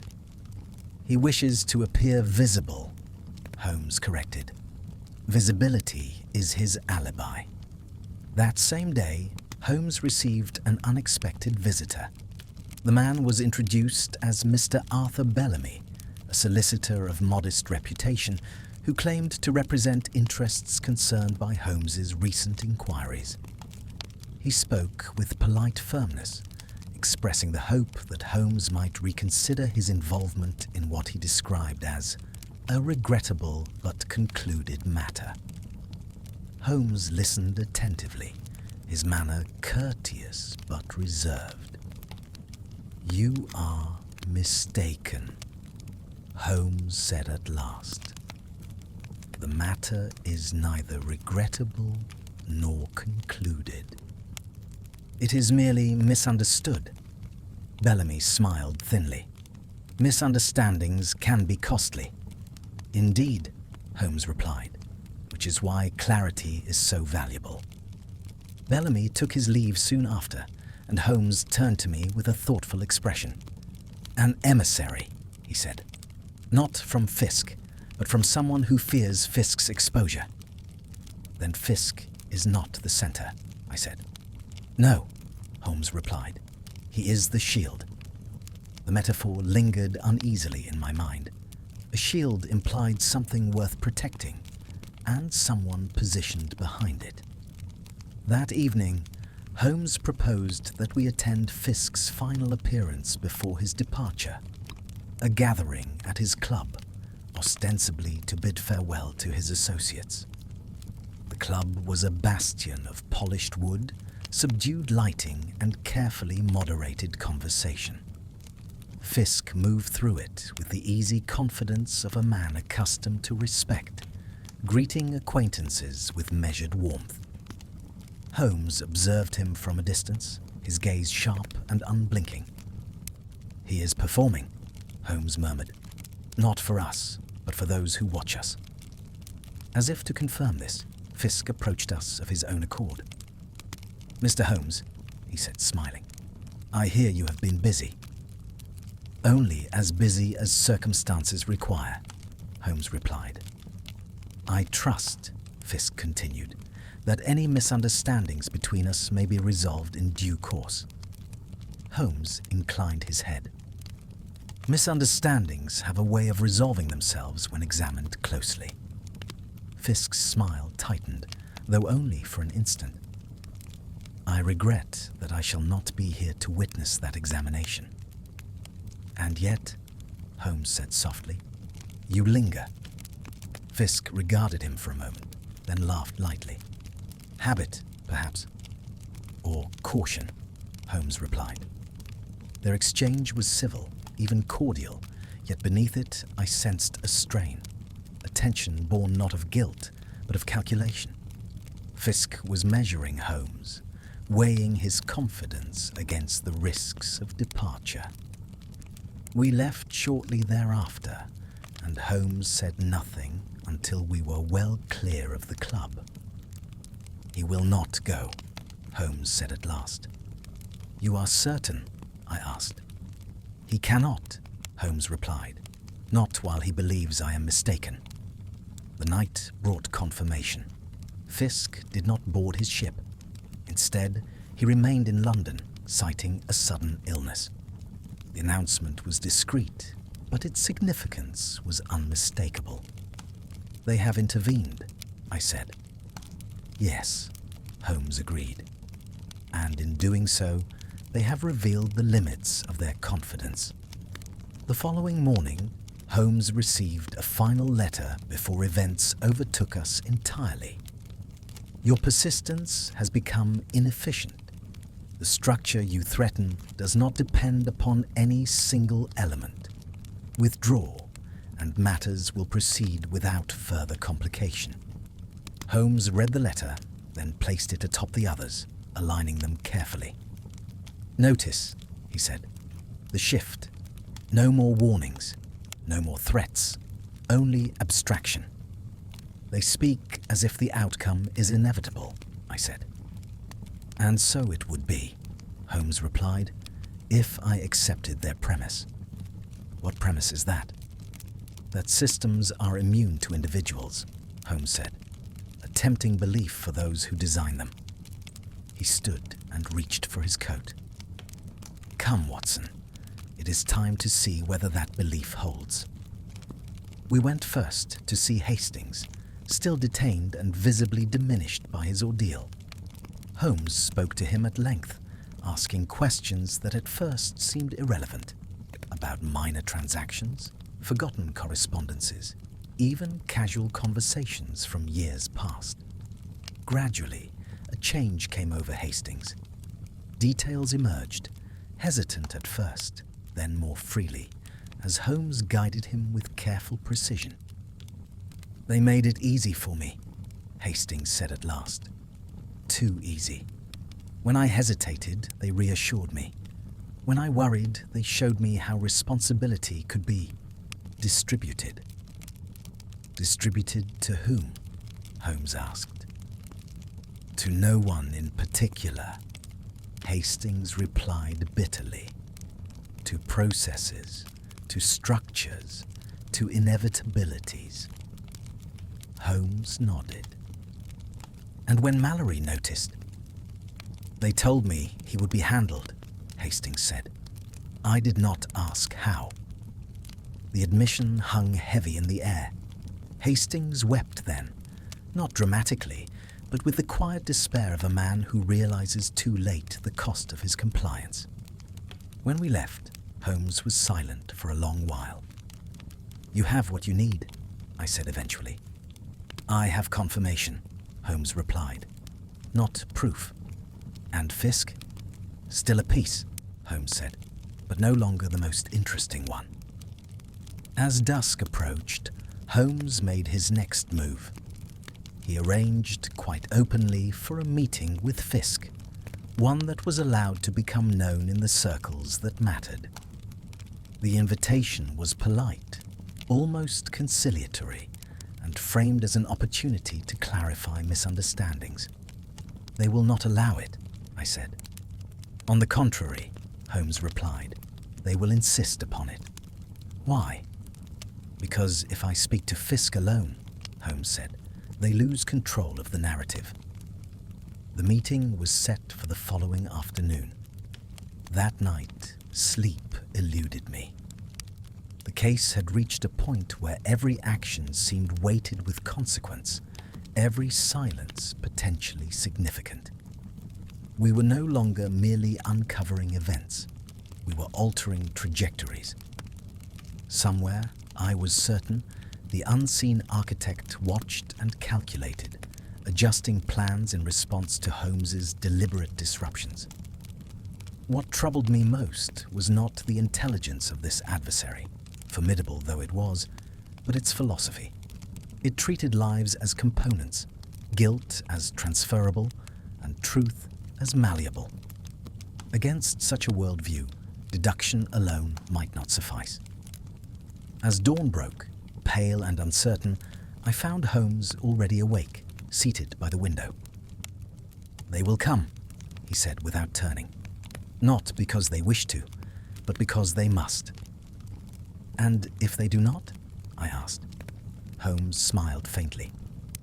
"Then the absence will speak louder than any confession." Thus, the 9th phase of our strange contest drew to a close, not with confrontation, but with anticipation. The board was set, the pieces were in motion, and for the first time I sensed that the criminal who had come so close to outthinking Sherlock Holmes might soon be forced to abandon the comfort of abstraction and act with his own hand, a necessity that Holmes believed would prove his undoing. The day appointed for Holmes's interview with Gregory Fisk dawned with a clarity that felt almost ironic, as though London itself were momentarily indifferent to the quiet contest unfolding within its bounds. A pale sun hung above the rooftops, casting long, sharp-edged shadows along the streets, and the air possessed that brittle stillness which often precedes either revelation or calamity. I accompanied Holmes from Baker Street with a sense of subdued apprehension, acutely aware that whatever transpired would mark a turning point, not necessarily toward resolution, but toward irrevocable change. The meeting was to take place in Fisk's private office, a space I had not yet seen, though I felt I already knew it by reputation. The building stood apart from the surrounding structures, its facade restrained yet unmistakably expensive, conveying solidity rather than ostentation. We were admitted promptly and shown into a room whose orderliness bordered on severity. The desk was immaculate, the shelves arranged with a precision that seemed almost mathematical, and the windows overlooked the street from a height sufficient to discourage casual observation. Fisk rose as we entered, greeting Holmes with composed courtesy. If he felt any anxiety at this encounter, it did not show. "Mr. Holmes," he said, "I trust you are well." "As well as circumstances permit," Holmes replied. "Thank you for agreeing to see me." Fisk gestured toward the chairs opposite his desk. "You suggested that certain misunderstandings might be clarified. I am always willing to listen." I took my seat slightly behind Holmes, content to observe. From the outset, it was clear that Fisk intended this to be a conversation of equals, measured, restrained, and carefully bounded. Holmes, for his part, seemed content to allow that impression to stand. "You are aware," Holmes began, "that Mr. Hastings has been arrested." "Yes," Fisk said. "Unfortunate, but hardly surprising." "You consider it just?" "I consider it inevitable," Fisk replied. "When irregularities exist, consequences follow." Holmes inclined his head. "A tidy formulation." Fisk's lips curved faintly. "Order is preferable to disorder." "And yet," Holmes continued, "order can be manufactured." Fisk met his gaze steadily. "So can disorder." The exchange, though polite, carried an undercurrent of challenge. Holmes leaned back slightly, his manner relaxed. "Let us speak plainly," Holmes said. "You have been placed at the center of my inquiries, not because I believe you to be the architect of this affair, but because you are its most visible component." Fisk raised an eyebrow. "And visibility is a crime."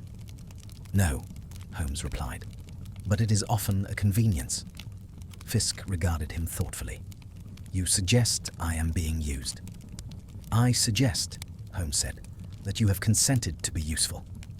The silence that followed was brief, but charged. Fisk folded his hands upon the desk. "You underestimate me, Mr. Holmes," he said. "I am no one's instrument." Holmes smiled faintly. "On the contrary, I believe you are acutely aware of the role you play." "And what role is that?" Fisk asked. "The credible front," Holmes replied. "The man whose reputation absorbs scrutiny, whose departure and return create distraction, whose presence reassures others that control resides where it appears to reside." Fisk's expression hardened imperceptibly. "These are conjectures." "Indeed," Holmes agreed, "which is why I have not accused you of anything." "Then why are we here?" Fisk demanded. "Because," Holmes said, "I wish to observe how you respond to uncertainty." Fisk laughed softly. "You will find me remarkably adaptable." Holmes rose. "So I have." We took our leave soon after, the conversation having yielded no admissions, no overt reactions. Yet as we descended the stairs, I felt a peculiar sense of displacement, as though something had occurred without manifesting itself in any tangible way. "That accomplished very little," I said once we were outside. Holmes shook his head. "On the contrary, it confirmed a great deal." "Such as?" I pressed. "That Fisk is precisely as confident as he ought to be," Holmes replied, "and no more." That afternoon brought news of another sort. A clerk formerly employed by Fisk, one Henry Wilcox, had come forward voluntarily to speak with the authorities. His testimony, though cautious, hinted at practices designed to obscure accountability rather than enrich directly. Holmes was informed of this development through informal channels and reacted with restrained interest. "They are allowing disclosures now," I observed. "Controlled ones." "Yes," Holmes said. "The structure is venting pressure." "And that suggests?" "That the architect is confident the overall design will withstand it." Holmes spent the evening in quiet contemplation, reviewing his notes and rearranging them repeatedly. It was a habit of his, one I had come to recognize as significant. He was not searching for new information, but for a new perspective, a way of seeing the existing facts that would align them into coherence. Late that night, as the fire burned low, Holmes spoke again. "There is a flaw," he said. "In Fisk?" I asked.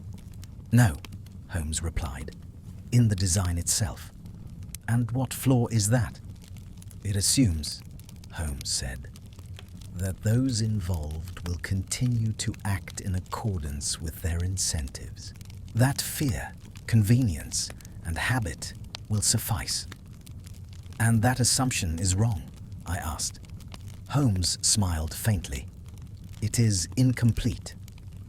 He explained then, though still without revealing his full reasoning, that the criminal intelligence we faced relied upon predictability, not of events, but of human responses.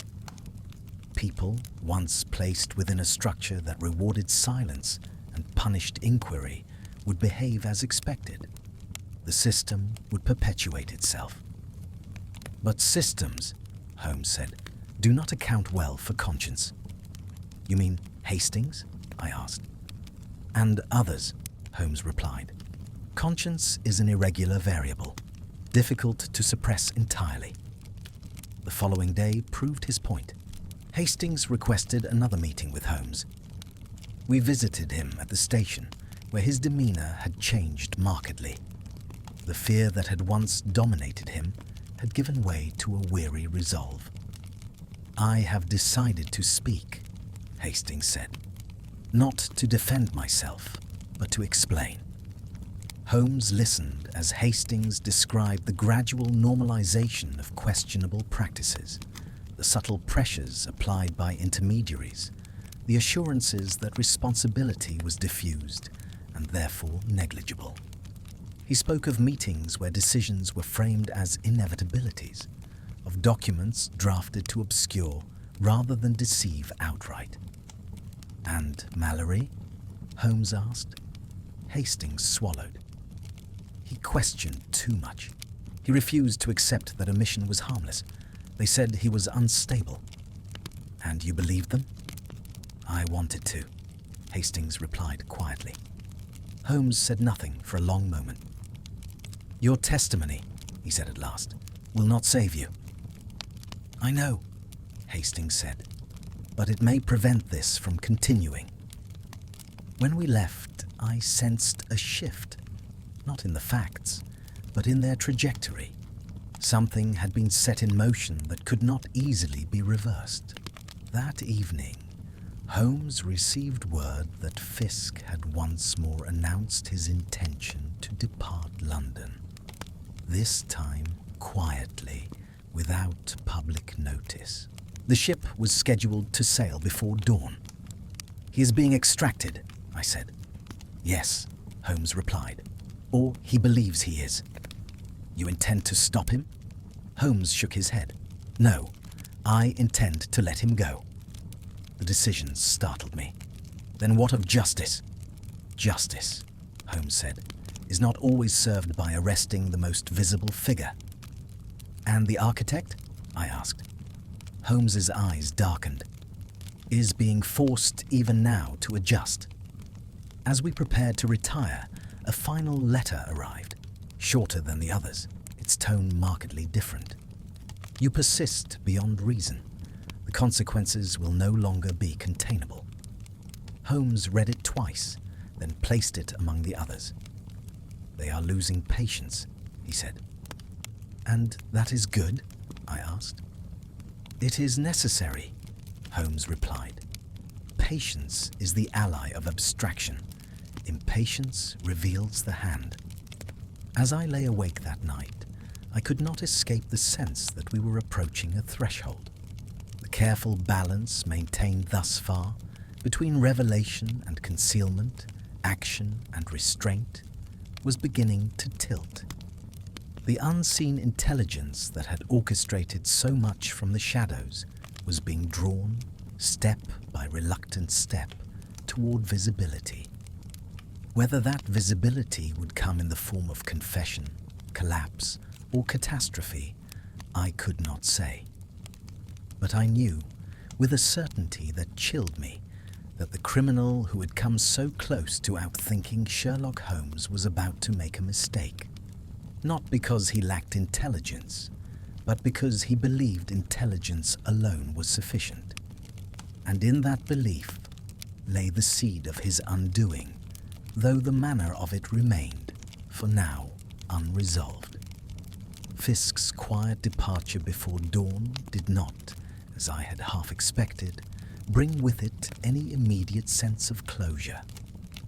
On the contrary, it produced an atmosphere of strained expectancy, as though some essential mechanism had been removed from a larger apparatus, and the remaining parts now labored under an increased and dangerous tension. Holmes seemed acutely aware of this, and from the moment word reached us that Fisk's ship had cleared the docks, he behaved with a heightened alertness that bordered on severity. He has gone, I said, repeating the message as if to convince myself of its reality. Yes, Holmes replied, and in doing so, he has fulfilled his final function. You speak as though he were no more than a tool, I observed. Holmes looked up from the papers he was arranging. A tool can be indispensable, he said, until the moment it has done its work. I could not help but reflect upon the coldness of such an outlook. Yet the events of the past weeks had forced me to confront an uncomfortable truth. This entire affair had been conducted with a detachment that treated men not as agents, but as components. Hastings, Mallory, Fisk, each had been positioned, utilized, and, when necessary, sacrificed or removed. And yet, The mind that had conceived this arrangement remained stubbornly absent. That absence, Holmes insisted, was no accident. The criminal we face, he said later that morning, has committed himself to a particular strategy: visibility without presence, influence without exposure. And you believe that strategy is now failing? I asked. It is being tested, Holmes replied, which is the only reliable precursor to failure. The testing began sooner than I expected. Before noon, Holmes received a discreet communication from an acquaintance within the Home Office. Certain documents, previously inaccessible, had been brought to light during the expanded investigation into Hastings' affairs. These papers concerned regulatory decisions made years earlier, decisions that had enabled questionable financial practices to proceed unchecked. The signatures, Holmes said, scanning the summary, are instructive. Why? I asked. Because they are absent, Holmes replied. Or rather, because they have been delegated. He explained that the approvals in question bore no single authorizing name. Instead, responsibility had been distributed across committees, subcommittees, and procedural mechanisms designed to ensure that no individual could be held accountable for the outcome. It is governance by diffusion, Holmes said, a method by which intention dissolves into process. And that is criminal? I asked. Not in itself, Holmes replied. But when diffusion is engineered to conceal foresight, it becomes something else entirely. That afternoon, Holmes requested that I accompany him on a visit that struck me, at first, as unrelated to our immediate concerns. We travelled to a modest building near Whitehall, housing offices associated with regulatory oversight. There, Holmes sought an interview, not with a senior official, but with a junior administrator, an unassuming man whose name had appeared repeatedly in the margins of the documents we had examined. The interview was brief and, on the surface, unremarkable. The administrator answered Holmes's questions politely, if somewhat nervously, insisting that he had merely followed established procedures. I never made decisions, the man said. I processed them. And did you ever question them? Holmes asked. The man hesitated. That was not my role. Holmes thanked him and departed without further comment. Outside, I expressed my confusion. You have gained nothing, I said. He knows nothing. On the contrary, Holmes replied, he knows precisely what he has been taught to know. And what is that? That responsibility is optional, Holmes said. A dangerous lesson. The true significance of this visit became clearer the following day, when Holmes received a message of a different character altogether. It was not a letter, nor a formal communication, but a request, conveyed through an intermediary for a private meeting. The sender was not named, but the tone suggested authority rather than threat. They wished to speak, I said. At last. Yes, Holmes replied, but notice the condition. They will not meet you. They will not be named, Holmes said. They offer conversation without identification. And you will accept? Holmes considered for a moment. I will attend, he said, but I will not converse. The meeting was arranged for the following evening, at a location chosen not by Holmes, but by the intermediary, a private room in a nondescript establishment near the Strand. The anonymity of the place seemed deliberate, as though it had been selected precisely for its lack of distinguishing features. We arrived at the appointed hour. The room was dimly lit, sparsely furnished, and empty save for a single figure seated at the far end of the table. The man rose as we entered, though he did not approach. His face was partially obscured by shadow, his posture composed. "Mr. Holmes," he said, "I appreciate your willingness to meet." Holmes did not sit. "I am willing to listen," he said. "Nothing more." The man inclined his head. "That will suffice." What followed was unlike any exchange I had witnessed in Holmes's career. The man spoke calmly, without malice or urgency, outlining a philosophy rather than a defense. He spoke of systems, of incentives, of the inevitability of certain outcomes given particular arrangements of power and information. He did not deny the suffering caused by these arrangements, but he framed it as collateral, regrettable, yet unavoidable. Mallory, he said, was unfortunate, but he placed himself in opposition to a process far larger than himself. "And Hastings?" Holmes asked. "A willing participant until fear intervened," the man replied. "And Fisk?" Holmes pressed. The man smiled faintly. "A convenient representative." "You speak," Holmes said, "as though individuals were irrelevant." "They are replaceable," the man replied, "which is not the same thing." Throughout this exchange, the man never once acknowledged personal responsibility. He spoke always in the passive voice, attributing actions to circumstances, outcomes to necessity. "You have come," Holmes said at last, "to persuade me that this is beyond my concern." "I have come," the man replied, "to suggest that further interference will produce only disorder." "And that," Holmes said quietly, "is precisely why I cannot desist." The man studied him for a long moment. "You believe," he said, "that exposure will correct what you perceive as wrongdoing." "I believe," Holmes replied, "that exposure alters incentives." The man rose. "Then you misunderstand the resilience of systems." Holmes met his gaze. "Then you misunderstand the fragility of trust." The meeting ended without agreement, threat, or revelation of identity. Yet as we left, I sensed that something fundamental had shifted. The criminal intelligence we pursued had finally spoken, not through letters or intermediaries, but through philosophy. And in doing so, it had revealed both its strength and its weakness. "He did not deny anything," I said once we were outside. "No," Holmes agreed. "He normalized it." "And that is enough?" I asked. "It is more than enough," Holmes replied.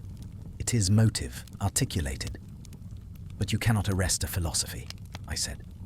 "No," Holmes replied, "but one can demonstrate its consequences." In the days that followed, Holmes worked with renewed intensity. He did not seek confessions or dramatic confrontations. Instead, he assembled a case not against a person, but against a pattern, tracing the cumulative effects of decisions made without accountability, actions taken without ownership. Yet the man from the meeting did not reappear. No further messages came. It was as though, having stated his position, he had withdrawn once more into abstraction. "They believe," I said, "that by refusing to appear, they remain untouchable." "And therein lies their final error," Holmes replied. "How so?" I asked. Holmes's expression was grave. "Because absence," he said, "is only persuasive when it is unexplained. Once its shape is known, it becomes evidence." As the 11th stage of our inquiry drew to a close, I found myself reflecting upon the peculiar nature of this adversary. He was not driven by greed, nor by malice in any conventional sense, but by a conviction that systems justified outcomes and that intelligence absolved responsibility.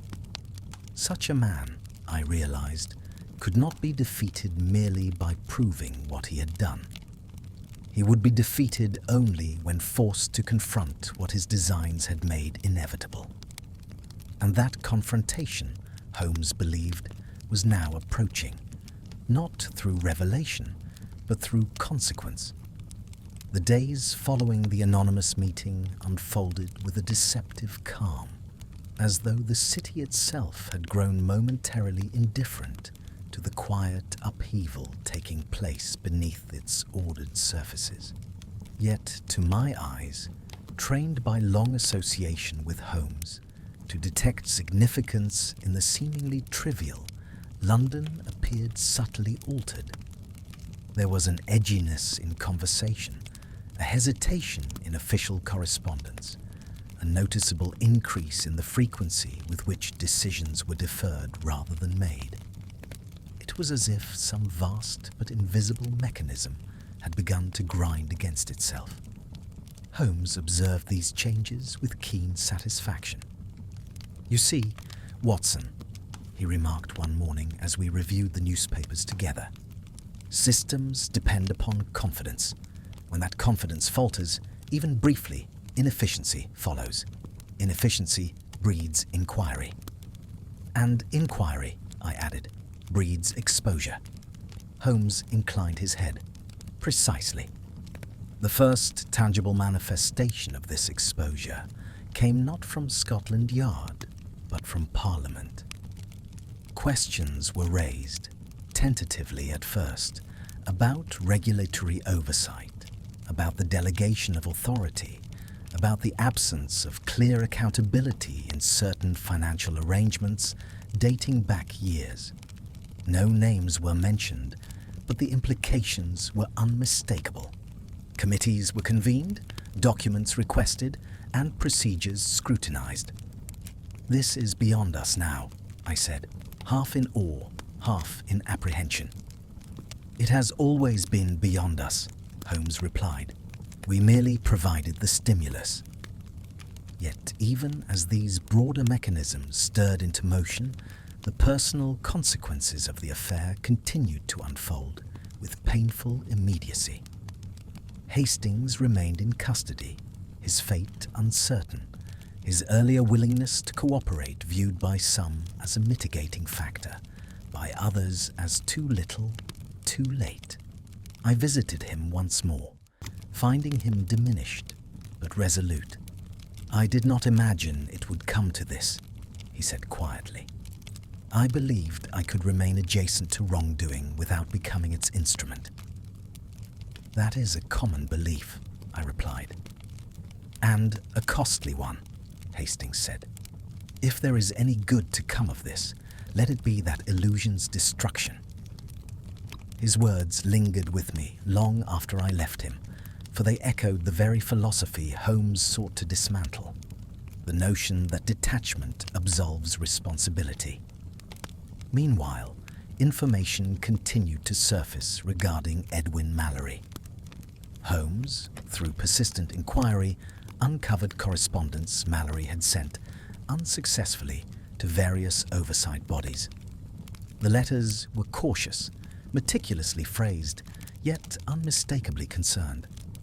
They spoke of inconsistencies, of patterns that suggested intentional omission rather than error.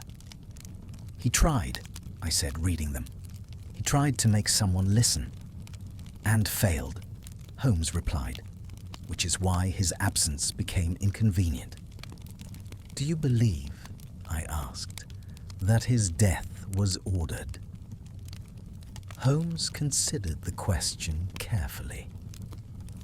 "I believe it was permitted," he said at last. "Which is, in its way, more damning." That distinction troubled me deeply. To permit a death, to create conditions in which it becomes likely or even inevitable, was a form of guilt more diffuse, yet no less real than direct action. It was guilt that hid behind probability and process. As if to underscore this point, Holmes received word that the coroner's inquest into Mallory's death had been reopened. New testimony had emerged, suggesting that Mallory had been seen in heated conversation with an unidentified man near the river on the night of his death. Identification? I asked. None, Holmes replied, which is precisely what one would expect. Yet Holmes did not pursue this lead with his usual vigor. Instead, he allowed the authorities to follow it at their own pace. You are relinquishing control, I observed. I am demonstrating, Holmes replied, that control was never mine to begin with. It was during this period that I became acutely aware of the personal toll the case was exacting upon Holmes himself. Though outwardly composed, he exhibited signs of strain I had seldom seen. Prolonged silences, restless pacing, and a tendency to fix his gaze upon nothing at all. One evening, unable to restrain my concern, I spoke of it. "This case troubles you," I said. Holmes looked at me with an expression of rare candor. "It does," he admitted. "Not because it is insoluble, but because it resists the methods by which I am accustomed to prevail." "In what way?" I asked. "Because deduction," Holmes said, "presumes an act to be explained. Here, the act dissolves into design. The crime is not a moment, but a condition." "And that defies your approach?" "It challenges it," Holmes replied, "and challenges are instructive." His words reassured me, yet I sensed that the stakes of this instruction were uncomfortably high. The anonymous man, the self-appointed advocate of systems, did not contact us again. Instead, his presence was felt indirectly through resistance. Requests for information were delayed. Certain documents were declared missing. Testimony became evasive. "They are attempting to exhaust the process," I said. "Yes," Holmes agreed. "Delay is their final defense." "And will it succeed?" Holmes smiled faintly. "Delay assumes that interest will wane. But interest, once aroused, is difficult to extinguish." Indeed, public attention was growing. Though the full details remained obscure, the suggestion that respected institutions had facilitated wrongdoing through negligence, or worse, captured the imagination of both press and populace. Editorials appeared, demanding reform. Pamphlets circulated, decrying the moral hazards of unaccountable systems. "The tide is turning," I said one morning. "Yes," Holmes replied, "and tides, once turned, are difficult to reverse." Yet amid this broader movement, the central question remained unresolved. Would the architect of this design ever be held personally to account? Or would he, having articulated his philosophy and set events in motion, retreat once more into anonymity? Holmes addressed this question with a boldness that surprised me. He arranged for a public lecture, an unusual step for him, on the subject of modern crime and responsibility. The venue was modest but respectable, and the audience included journalists, officials, and academics. "You are provoking him," I said. "I am inviting him," Holmes replied, "to witness the consequences of his convictions." The lecture itself was a masterful exposition, though delivered without flourish. Holmes spoke of crime not as an aberration, but as an adaptation, an exploitation of structures designed for other purposes. He spoke of the danger inherent in diffused responsibility, of the moral vacuum created when no one feels accountable. "Crime," Holmes said, "thrives not only in darkness, but in abstraction." The address was reported widely, its implications unmistakable to those who understood them. Yet no response came, at least none directly. Instead, a curious development occurred. A senior official, long insulated by layers of delegation, resigned abruptly. Others followed. Investigations deepened. The system, it seemed, was beginning to correct itself, not through justice in the traditional sense, but through attrition. "Is that enough?" I asked Holmes one evening. "Is consequence without confession sufficient?" Holmes was silent for a long moment. "It may be," he said at last, "but I suspect our adversary desires something more."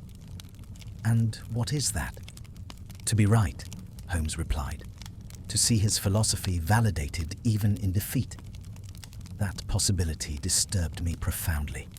To imagine a man so convinced of his worldview that even its exposure would serve as proof of its inevitability was unsettling in the extreme. The answer, when it came, arrived not as a letter, but as an event.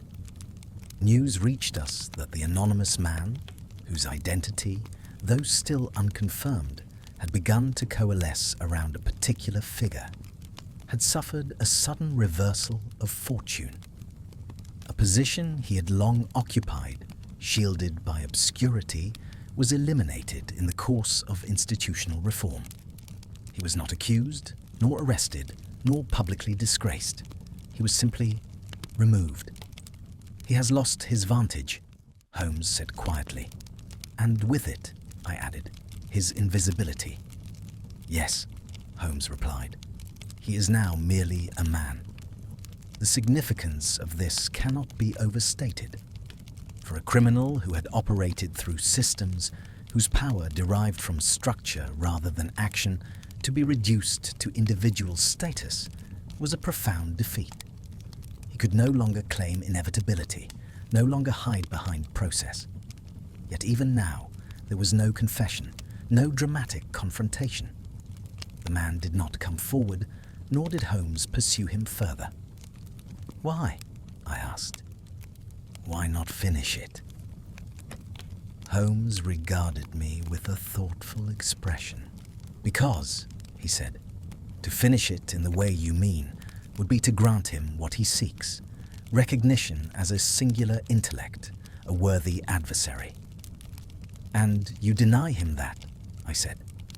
"Yes," Holmes replied. "I deny him the narrative." As the 12th phase of this extraordinary case drew to a close, I found myself grappling with a complex mixture of emotions. There was satisfaction, certainly, in seeing accountability restored and injustice addressed.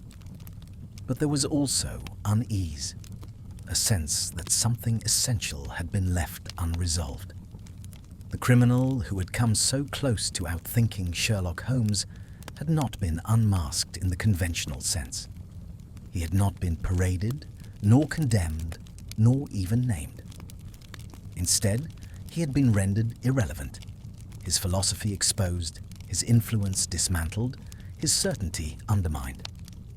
Whether that constituted victory or merely containment was a question I could not yet answer. But I sensed, with a conviction born of long experience, that Holmes himself had not finished reckoning with it. For in cases such as this, the greatest danger lies not in what is done, but in what is believed. In the aftermath of the anonymous architect's quiet removal, London resumed its habitual rhythms with an almost indecent haste, as though eager to forget the disquieting introspection that had so briefly disturbed its confidence. Institutions reorganized, committees issued reports dense with cautious language, and the press, having exhausted the novelty of systemic culpability, turned its attention once more to scandals of a more familiar and digestible kind. To the casual observer, the affair appeared concluded, diffused into reform, diluted into procedure. Yet, within the walls of Baker Street, the case was not so easily laid to rest. Holmes moved through those days with a subdued intensity that unsettled me more than any overt agitation might have done. He spoke little of the case, yet it was never absent from his thoughts. I knew this by the way he handled the collected letters, the meticulous care with which he maintained his notes, and, most tellingly, by his reluctance to dismantle the structure of inquiry he had built. It remained intact upon his desk, like an edifice awaiting either demolition or reinterpretation. "You are not satisfied," I said to him one evening as we sat before the fire. Holmes regarded the flames for some moments before replying. "Satisfaction," he said at last, "is a luxury afforded by conclusions. This case offers none in the customary sense." "But the danger has passed," I said. "The system corrected itself." Holmes's mouth curved into a faint, ironic smile. "Systems correct themselves only under pressure, Watson. Remove the pressure, and the old tendencies reassert themselves." His words proved prescient. Within a fortnight, subtle signs emerged that certain reforms were being softened, certain inquiries narrowed in scope. No single decision could be faulted in isolation, yet the cumulative effect was unmistakable. The system was attempting, gently and almost imperceptibly, to revert. "They are learning," I observed, "but perhaps not the lesson you intended." Holmes nodded. "They are learning how close they came to discomfort." It was during this period that Holmes received an unexpected visitor, one whose arrival surprised me greatly. Inspector Lestrade appeared at Baker Street unannounced, his expression grave. "I thought you ought to know," he said, once seated. "We've received instructions from above to conclude several lines of inquiry." "And on what grounds?" Holmes asked. "Insufficient evidence," Lestrade replied, though his tone suggested he did not find the explanation wholly convincing. "Or rather, insufficient clarity of responsibility." Holmes leaned back. "In other words, the usual refuge." Lestrade hesitated. "There's more. Certain names, ones you've never mentioned outright, have been quietly removed from consideration, not exonerated, simply excluded." "By whom?" I asked. Lestrade shrugged. "That's the difficulty. No one, officially." When he had gone, Holmes sat in silence for a long while. "You see," he said eventually, "how resilience operates, not through defiance, but through erosion." "And you will allow it?" I asked. Holmes shook his head. "No, but I will not oppose it directly." His solution, when it came, was as unexpected as it was characteristic. He began to write, not reports nor memoranda, but essays. Carefully reasoned, meticulously anonymized analyses of the case, stripped of identifying details yet unmistakable in implication. He circulated them privately at first, among select legal scholars, journalists of integrity, and reform-minded officials. "You are creating a record," I said. "I am creating context," Holmes replied. "A memory." The essays were not accusations. They were examinations of causality, of moral hazard, of the dangers inherent in delegating responsibility without oversight. They made no demands, issued no calls to action. Instead, they posed questions, questions difficult to answer without confronting uncomfortable truths. Their impact was gradual but undeniable. References appeared in debates, then in editorials, then in policy discussions. The case, though never named, became a touchstone, a cautionary example invoked whenever accountability was threatened by abstraction. "He cannot escape this," I said one morning, gesturing to a newspaper in which one of Holmes's arguments had been paraphrased. "No," Holmes agreed. Nor would he wish to. You believe he is watching? I asked. I am certain of it, Holmes replied, and I believe he understands what this represents. What does it represent? I pressed. Not exposure, Holmes said, but permanence. For a man who had believed himself beyond history, operating in systems designed to forget, to be rendered part of an enduring discourse, was a profound defeat. His philosophy would now be examined, challenged, and remembered, stripped of the protective anonymity it had relied upon. Yet even this did not wholly appease Holmes's unease. There remains, he said one evening, the matter of intent. You doubt his intent? I asked. No, Holmes replied. I doubt his remorse. And that troubles you? It troubles me, Holmes said, because it suggests recurrence. As if summoned by the thought, a final communication arrived, delivered not to Baker Street, but to a publisher who forwarded it to Holmes out of professional courtesy. It was unsigned, and its tone was unmistakable. You have demonstrated the vulnerability of systems to narrative. I acknowledge the ingenuity of your approach, yet you mistake visibility for resolution. Structures adapt, ideas persist. Holmes read the letter without visible reaction. He still believes, I said. Yes, Holmes replied, and perhaps he always will. What will you do? I asked. Holmes folded the letter and placed it with the others. Nothing, he said. Nothing? I echoed. Yes, Holmes replied calmly, because at this point, further engagement would serve only to validate him as an equal participant in the discourse. And you deny him that? I asked. I deny him relevance, Holmes said. The distinction was subtle, yet profound. Holmes had not merely dismantled a criminal design. He had refused to elevate its architect to the status of a worthy adversary. The man who had come so close to outthinking Sherlock Holmes would not be remembered as such, not as a genius nor as a mastermind, but as an illustration of error. The fate of the other participants unfolded with varying degrees of severity. Hastings was ultimately convicted on lesser charges, his cooperation acknowledged, but insufficient to absolve him. He accepted his sentence with a weary dignity that suggested, at least, an understanding of his own failings. Fisk remained abroad, his reputation tarnished but not destroyed, his role forever ambiguous, a man who had played his part and survived.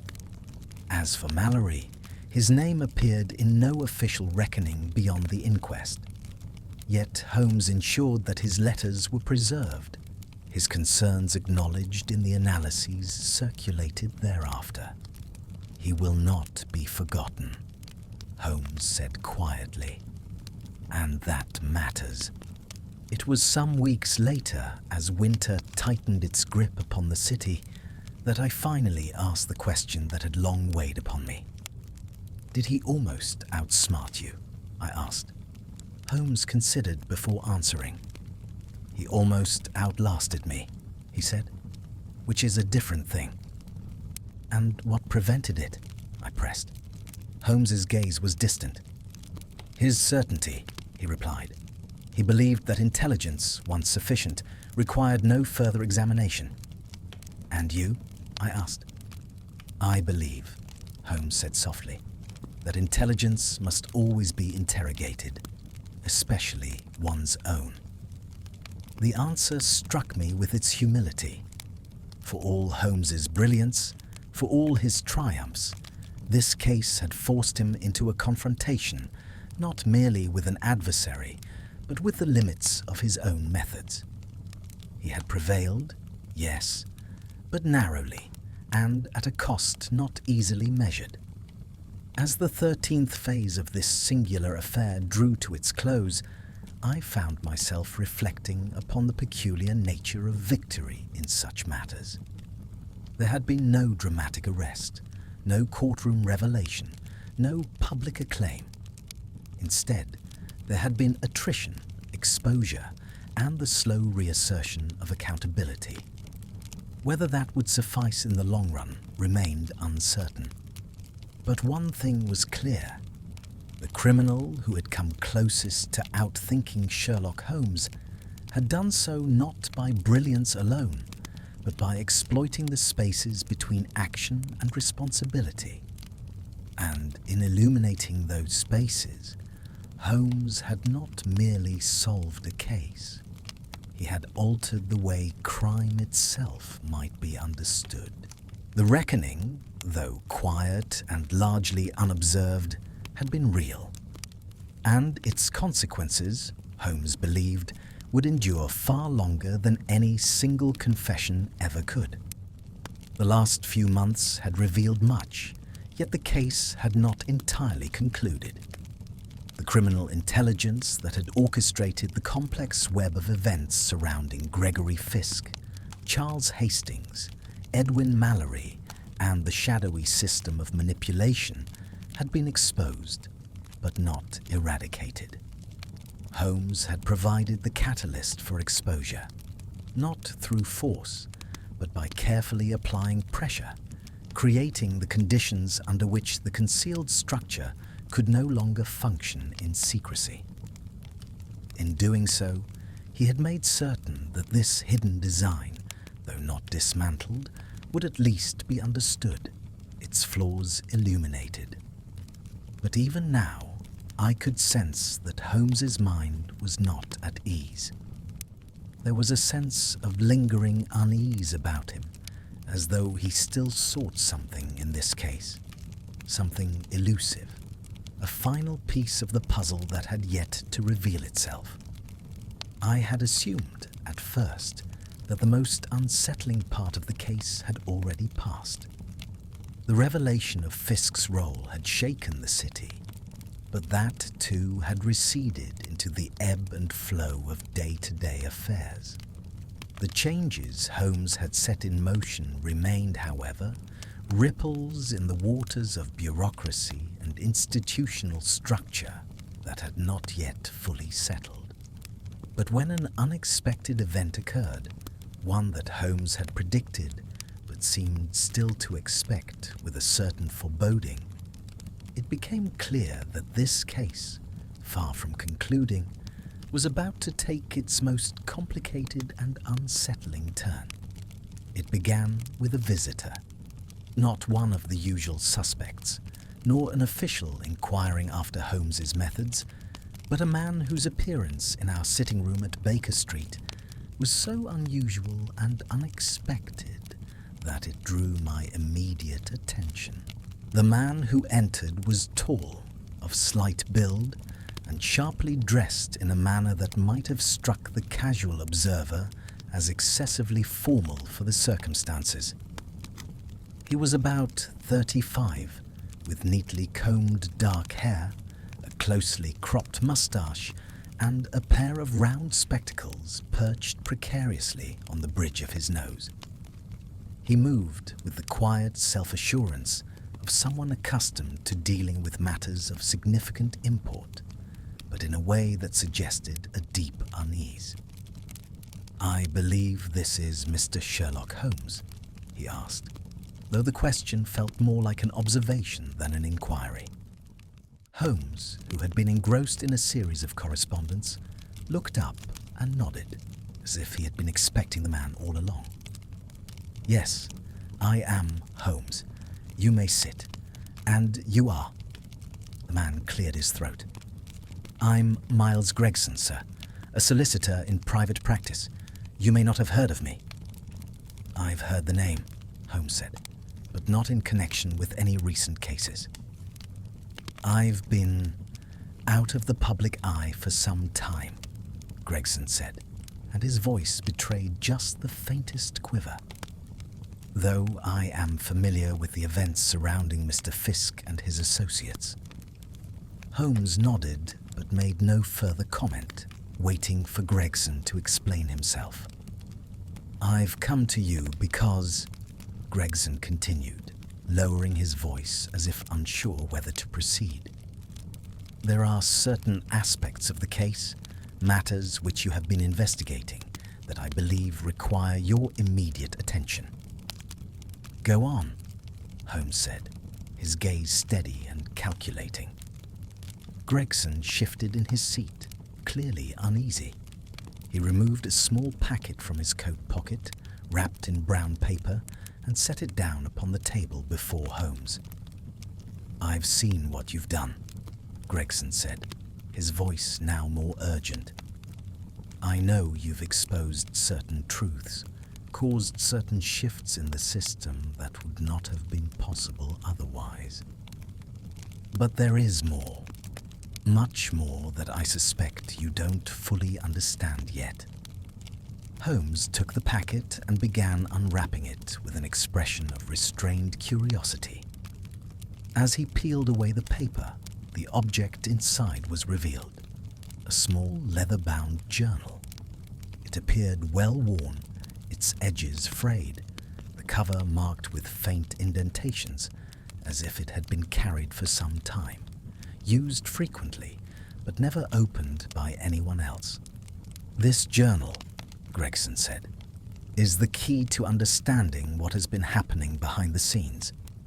But before you proceed, you must know that I have only part of the story. I did not, could not, ever fully grasp the extent of what was being orchestrated." Holmes examined the journal closely before turning it over in his hands. "Where did you acquire this?" he asked, his voice composed, though his tone was more serious than I had heard in days.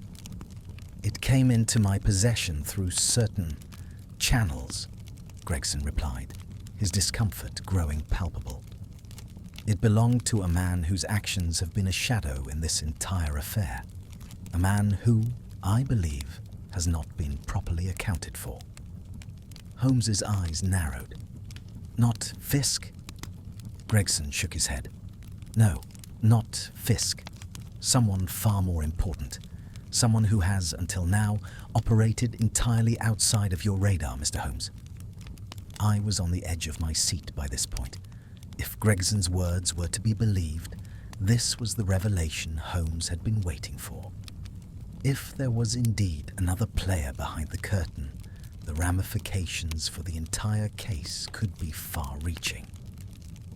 "Who then?" Holmes asked, his voice more direct now. Gregson hesitated before speaking again, his words laced with an undertone of urgency. "The man behind the design, the one who planned everything from the beginning. He goes by the name of Robert Darnell." At the mention of the name, I felt a chill that had little to do with the weather outside. I had never heard of Robert Darnell, but the significance of the name, the weight with which Gregson uttered it, spoke volumes.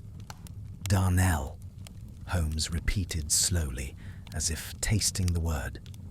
"And what exactly is his role in all of this?"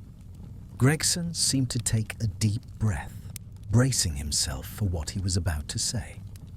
"Darnell is the true architect of the entire system, the one who constructed the financial and bureaucratic frameworks that allowed Fisk and others to function without interference. He is a master of influence, manipulation, and, above all, invisibility.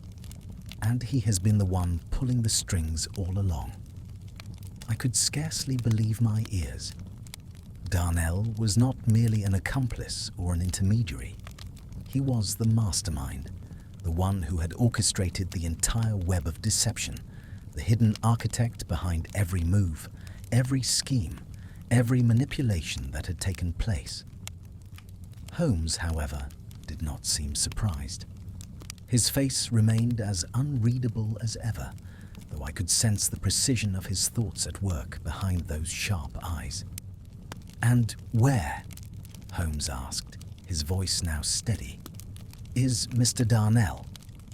Gregson glanced around the room, as though ensuring no one was listening, before speaking again in a whisper. "That's the thing, Mr. Holmes. He's gone. Disappeared." The statement hung in the air like a weight. The implications were enormous. The criminal mastermind behind everything had vanished without a trace. "Disappeared?" Holmes echoed. "How?" Gregson's face darkened. "I don't know. He left no sign, no clue, no indication that he had even planned an exit. But I believe he knew that his time was running out. He knew that the pressure you applied was too great to ignore." Holmes stood up suddenly, as if the weight of the conversation had triggered a shift in his focus. "You said this journal was the key. What does it contain?" Gregson looked at Holmes with something like trepidation. "It contains Darnell's plans, his designs, his entire methodology for controlling the system, from the smallest decisions to the largest transactions. But it's not just a record, Mr. Holmes. It's a map of everything he built, how he built it, and where it leads." Holmes nodded, as though understanding something that Gregson himself had not fully grasped. "You've brought me this journal for a reason. Why now?" "Because Darnell's influence," Gregson said, lowering his voice, "extends further than I realized. It's embedded in the very fabric of things. The structures he created are still in place, and they're still operating even now. You've exposed parts of it, yes, but Darnell's network remains, still intact, still functional." Holmes paused, turning the journal over in his hands. "You believe Darnell will reappear?" "I don't know," Gregson said, "but I'm afraid that if he does, it will be to finish what he started, whatever that might be." The tension in the room was palpable as Holmes turned the journal over and over in his hands, his mind already racing with implications, ideas, and possibilities. It was clear that this new revelation had shifted the foundation of the case once again, but it was not immediately clear how or where this new player, Darnell, fit into the larger puzzle. Holmes's voice, when he spoke again, was low but resolute. "I will need to examine this journal closely, Gregson, but I must warn you, your involvement in this matter is not without consequence. The risks now are far greater than you know." "I understand," Gregson said, though his words seemed to carry an undertone of regret. "But I had no choice, Mr. Holmes. He left me with no choice." With that, he rose, leaving the journal on the table before us. He left without another word, but his visit had confirmed something that Holmes had long suspected. The true mastermind behind the machinations that had unfolded over the course of the last year had not yet been revealed, and the case, far from over, had only just begun to show its full complexity. Holmes stared at the journal in silence for several moments before speaking again. "A new chapter, Watson," he said, his voice carrying the weight of an impending challenge. "And one that may very well bring us to the heart of the system itself."